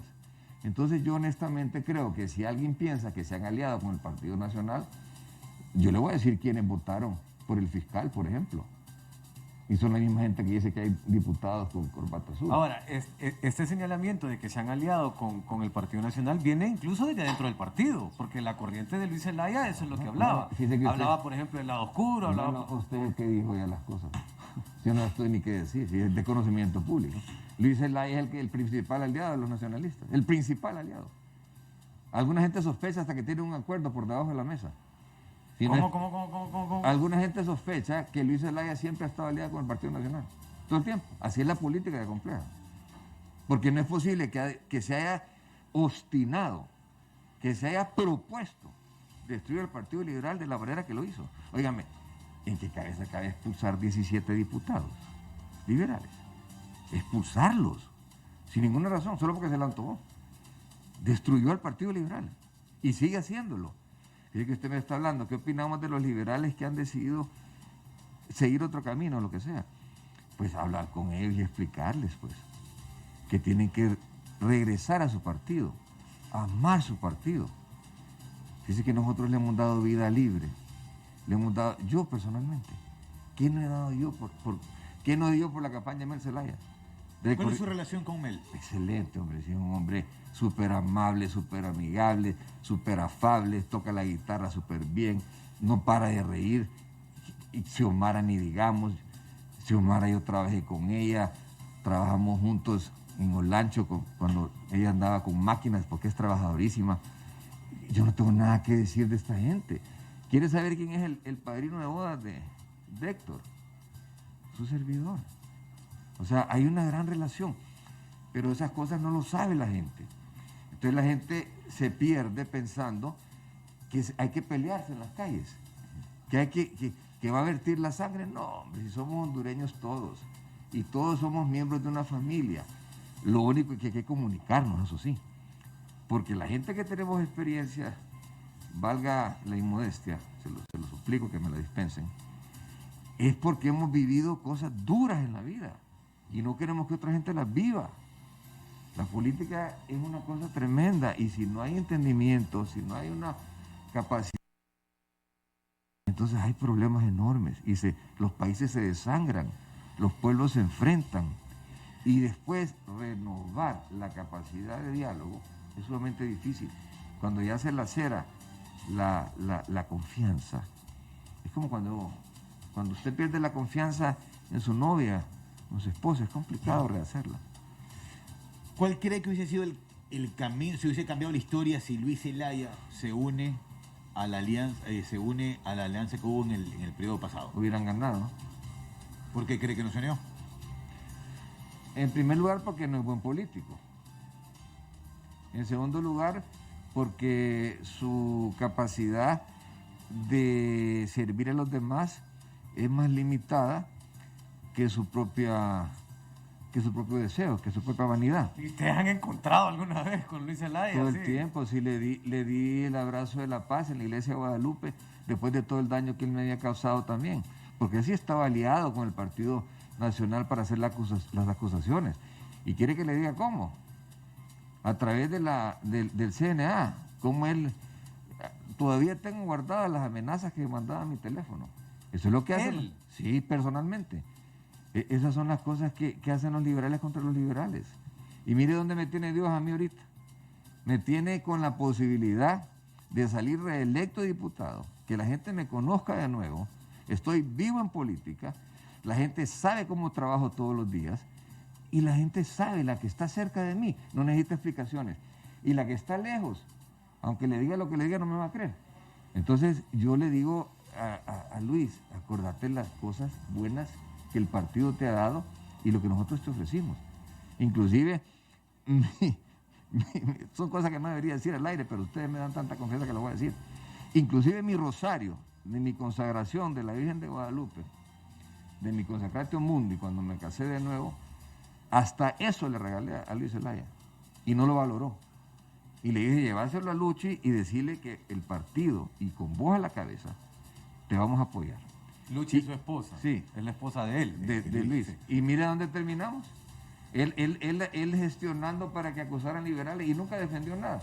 Gracias a Dios que yo tenía todos mis papeles. Yo llevé 5 cajas de facturas y documentos al juzgado para demostrar que más bien me debían dinero a mí.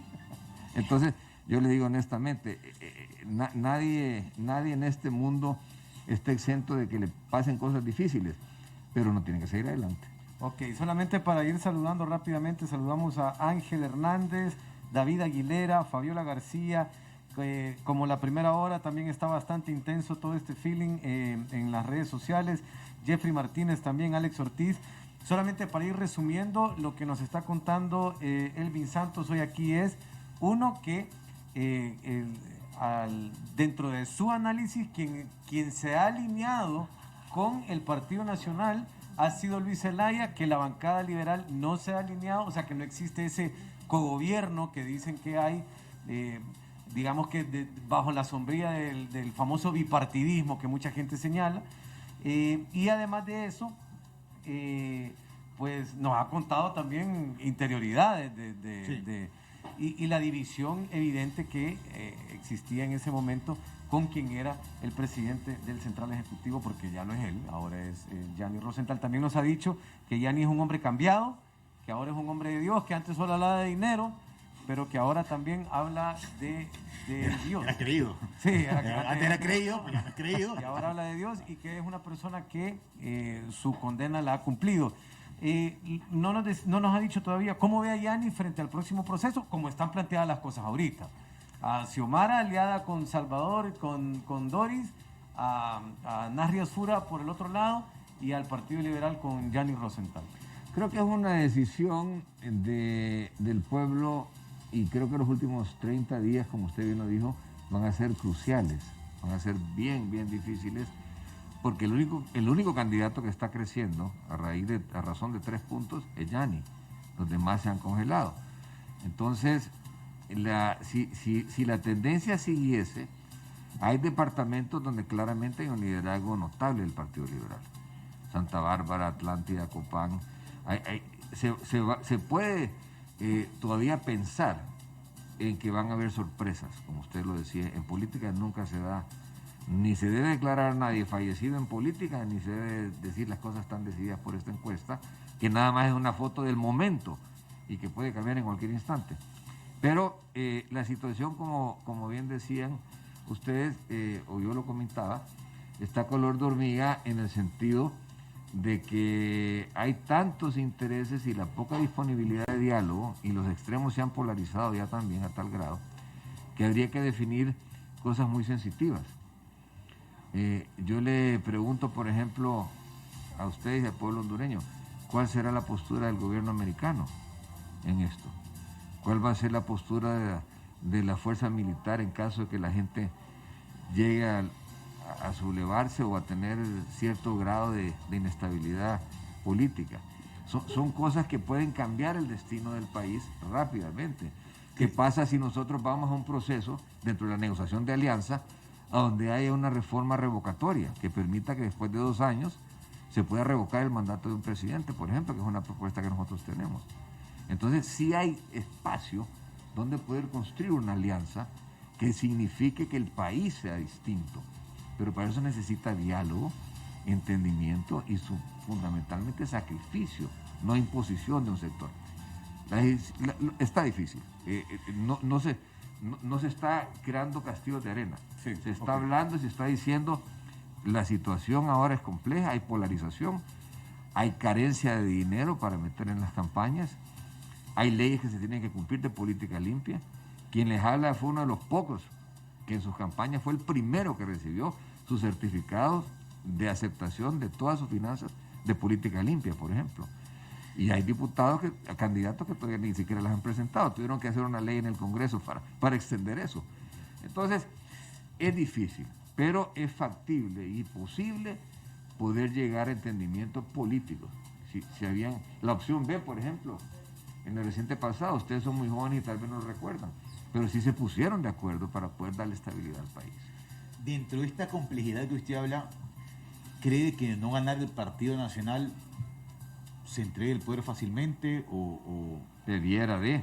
Si es el... cree, porque hay mucha gente que está asustada, digamos que iremos a tener Navidad, no iremos a tener Navidad, van a haber relajo, no van a haber No, relajo? yo comprendo. Usted es una persona muy analítica, y Fer también.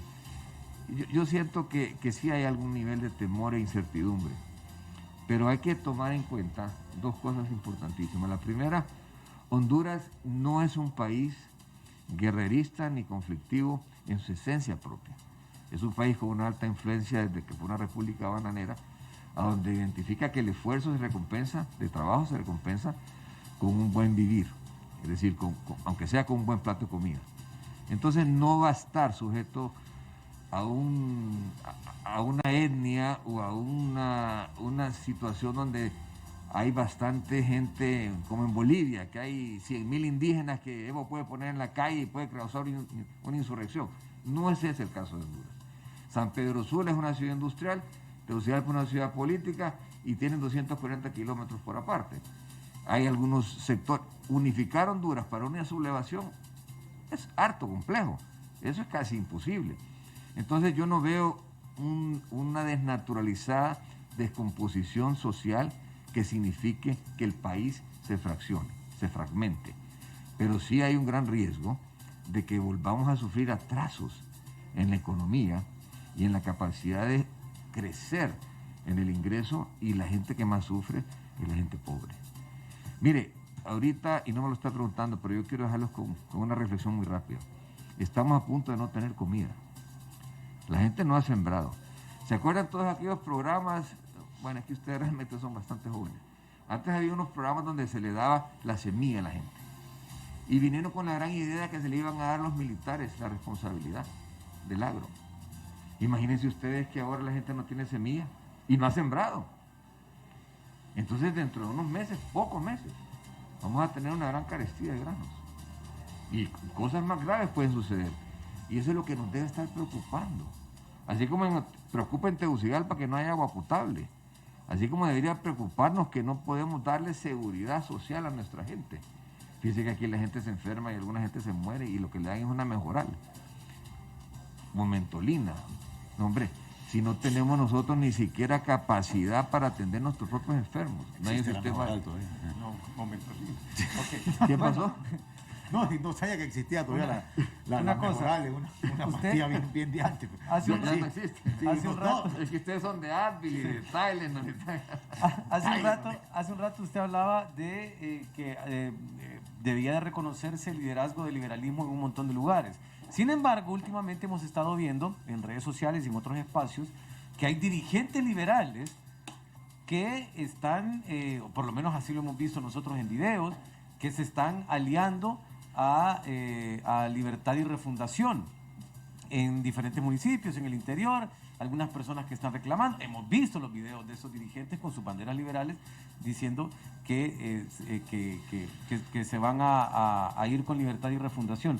¿Cómo interpretan ustedes esto? Porque me imagino que esto habrá generado así como, hey, sentémonos ahorita a ver esto porque miren lo que está pasando en tal lugar. ¿Cómo lo interpretan? ¿Qué lectura le dan a eso? No hemos dejado de trabajarlo y de hablar con toda la gente. Nosotros queremos la unidad de una oposición. Yo quiero ser muy franco con eso. Nosotros necesitamos unirnos para sumar y ganar. Eso es indiscutible. Pero no podemos tampoco renunciar a la legalidad, ni tampoco podemos renunciar al estamento de un partido político, porque eso marcaría el partido para siempre. Entonces estamos entre Jerez y la frontera, estamos realmente en un aprieto. Sí, porque de repente... ¿Sabe cómo le dije yo a Dani el otro día que estaba yo? ¿Se acuerda cuando le dieron el golpe a Mel? Que me dijeron a mí y yo iba a ganar. Justamente ahorita estaban haciendo esa pregunta. Estaba así de cerquita ese presidente. Estaba 27 puntos arriba de Pepe Lobo. ¿Y sabe qué me dijeron a mí? Tenés que ir a traer a Mel, ir sentarte con él y reconocer a Mel. Ajá, y del otro lado, Villeda, que era mi segundo a bordo, y el otro, Michelet y toda la demás gente que estaba con los blanquitos, que era la otra mitad del partido. Yo quería ser presidente de todos los hondureños, no de un sector. O sea que la gente que piensa que ahí hubiera habido una definición rápida, al ver los números yo lo vi con mi gente, mis asesores, y estadísticamente vimos que no era posible, que era uno o el otro. Si enchutas pierde y si no también. Así estamos ahorita. Hay gente que está pro alianza.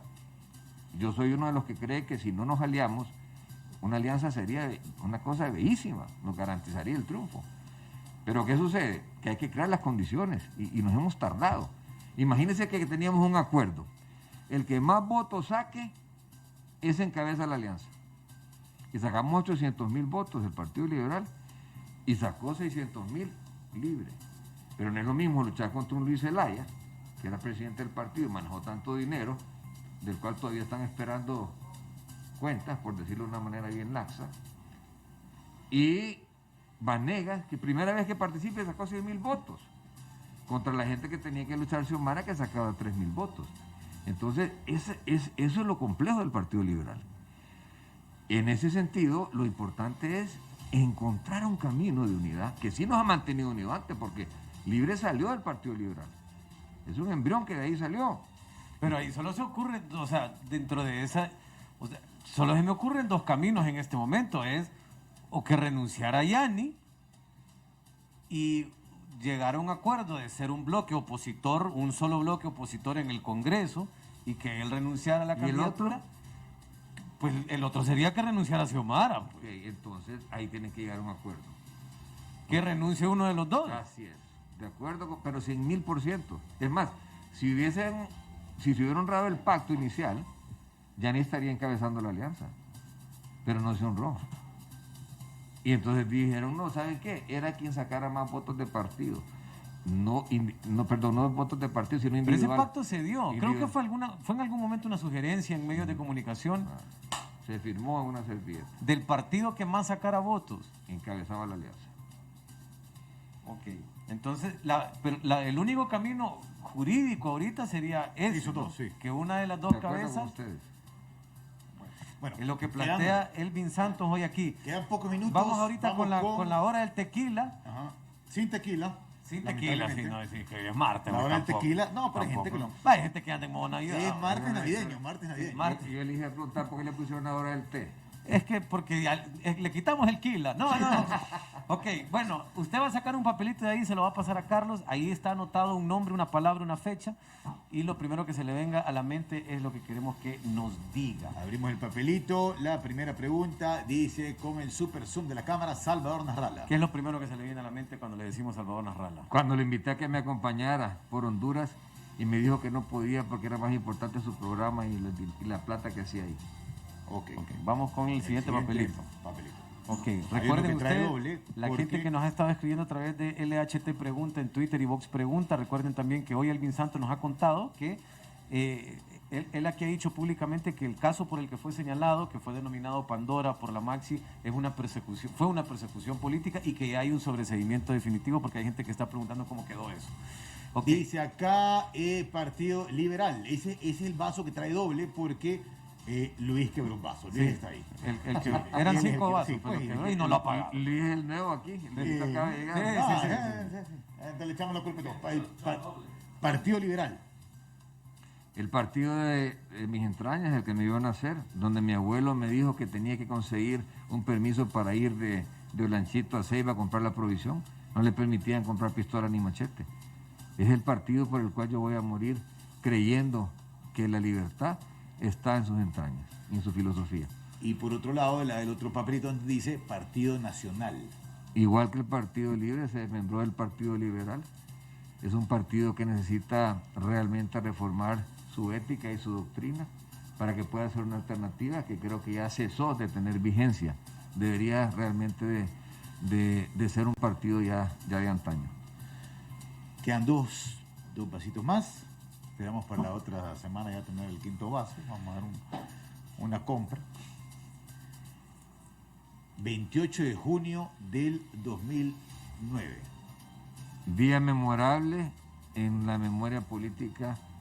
Estuve a punto de ser presidente y ese día marcó mi trasnochada lucha porque se me negó el derecho a poder ser presidente. Habíamos trabajado sin descanso y los mismos liberales, los mismos nacionalistas, la misma vieja política decidió hacer lo que decidió hacer. Y hasta ahí llegó la historia. Sabía que no iba a ganar y aún así luché porque hubieran elecciones. Una pregunta rapidito. ¿Fue golpe de Estado? Absolutamente. Y la gente pregunta, porque hay mucha gente que lo asocia con los blanquitos o los camisas blancas. Nunca fui a ninguna marcha. Pero no condenó públicamente el golpe. Y no solo lo condené. ¿Fue un error ese? No solamente lo condené, lo que pasa es que no se publicó. ¿Sabe que lo que hice un anuncio? Ahí está en los anales de la historia.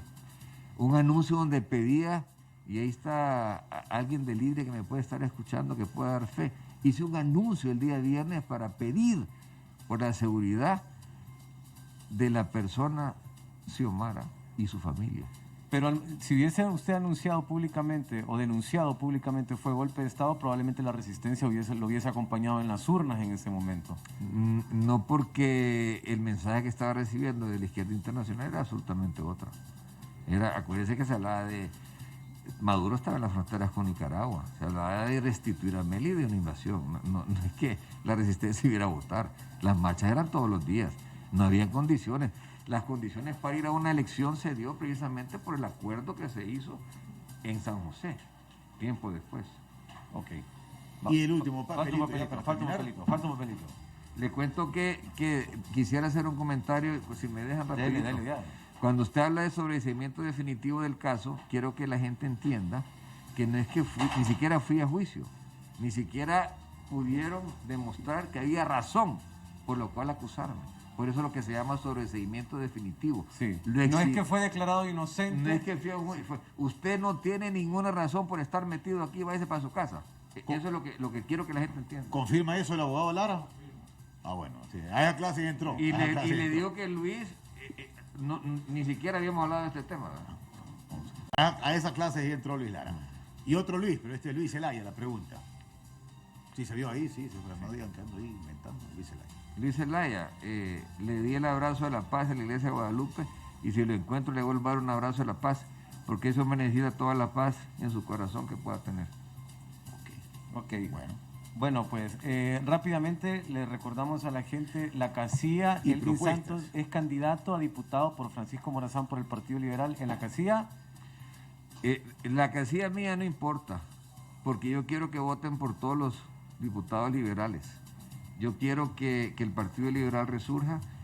Yo no creo que un diputado, 2 o 3 hace la diferencia. Creo que ser parte de la directiva y formar una alianza de oposición donde todos estemos incorporados es lo que tenemos que buscar, no una casilla. Así que si queremos la unidad, voten todos por los diputados del Partido Liberal, voten todos los que son de otro partido por todos sus diputados y vamos a tener un Congreso muy fuerte que va a ser heterogéneo y que va a permitir el cambio. Ok. ¿Propuestas también? Sí, la propuesta solamente porque hay gente que nos está escribiendo aquí y nos postean imágenes. El pacto que decía o lo que se había hablado en el proceso primario era que el candidato que sacara más votos liderara una alianza de oposición. No, porque no se sabía qué candidato iba a ganar. Era que el partido que más votos sacara era el partido que garantizaría que su candidato ganaría la elección. Por lo tanto, era el que más votos sacara de partido. El Partido Libre sacó 800 y pico mil votos, el Partido Libre sacó 600. Porque individualmente Gianni no fue el más votado. No. Ahora, ¿esa fue una sugerencia de quién? Ese fue, nosotros andábamos promoviendo la alianza, nosotros decíamos nos vamos a unir. Estamos hablando del proceso primario, ¿no? Sí, de ahora en marzo. Acuérdense que en nuestros discursos, si usted ve mis discursos, yo decía claramente que podíamos unirnos a Libre. Que el Libre y el Partido Liberal iban a volver a ser hermanos, eso es lo que yo decía, y todavía lo digo. Que vuelvan a su casa los libres, que volvamos a ser hermanos, construyamos un país juntos. Aquí no importa cuáles son los cargos, aquí lo que importa es que podamos hacer una posición fuerte para poder sacar a los cachurecos del poder. Ok, bueno, pues rápidamente le damos un par de minutos para que hable con nuestra audiencia y nos cuente qué proyectos o qué planes tiene Elvin Santos en el caso de poder ser reelecto al Congreso. Bueno, yo quisiera en primer lugar continuar con esta labor con la que sueño, que es que se fortalezcan los gobiernos locales. Creo que las amnistías, creo que el mayor logro de la gestión antes de que viniera esta pandemia y estos huracanes que nos desviaron del camino, como así desvió el huracán Mitch a Honduras en aquel tiempo, han sido la posibilidad de que lográsemos que se quitara el impuesto del 1.5%. Esa fue una iniciativa nuestra y casi logramos que se extinguiera el 1.5%, que es un impuesto de guerra, por completo. Casi logramos eso. Lógicamente había mayoría de los nacionalistas y lo único que logramos es que el 1.5% se fuera quitando gradualmente. Pero siento que eso fue uno de mis principales aportes dentro del Congreso y mi pensamiento sigue siendo luchar porque hayan menos impuestos, más trabajo y fundamentalmente que le quitemos al hondureño esta enorme carga del costo de la vida a través de la que ya hemos promovido más de 4, 5, 6 amnistías en distintas áreas y que logremos dispensarle a la gente que tenga la posibilidad el pago de impuestos para que tenga dinero en su bolsa, lo pueda invertir y pueda generar trabajo.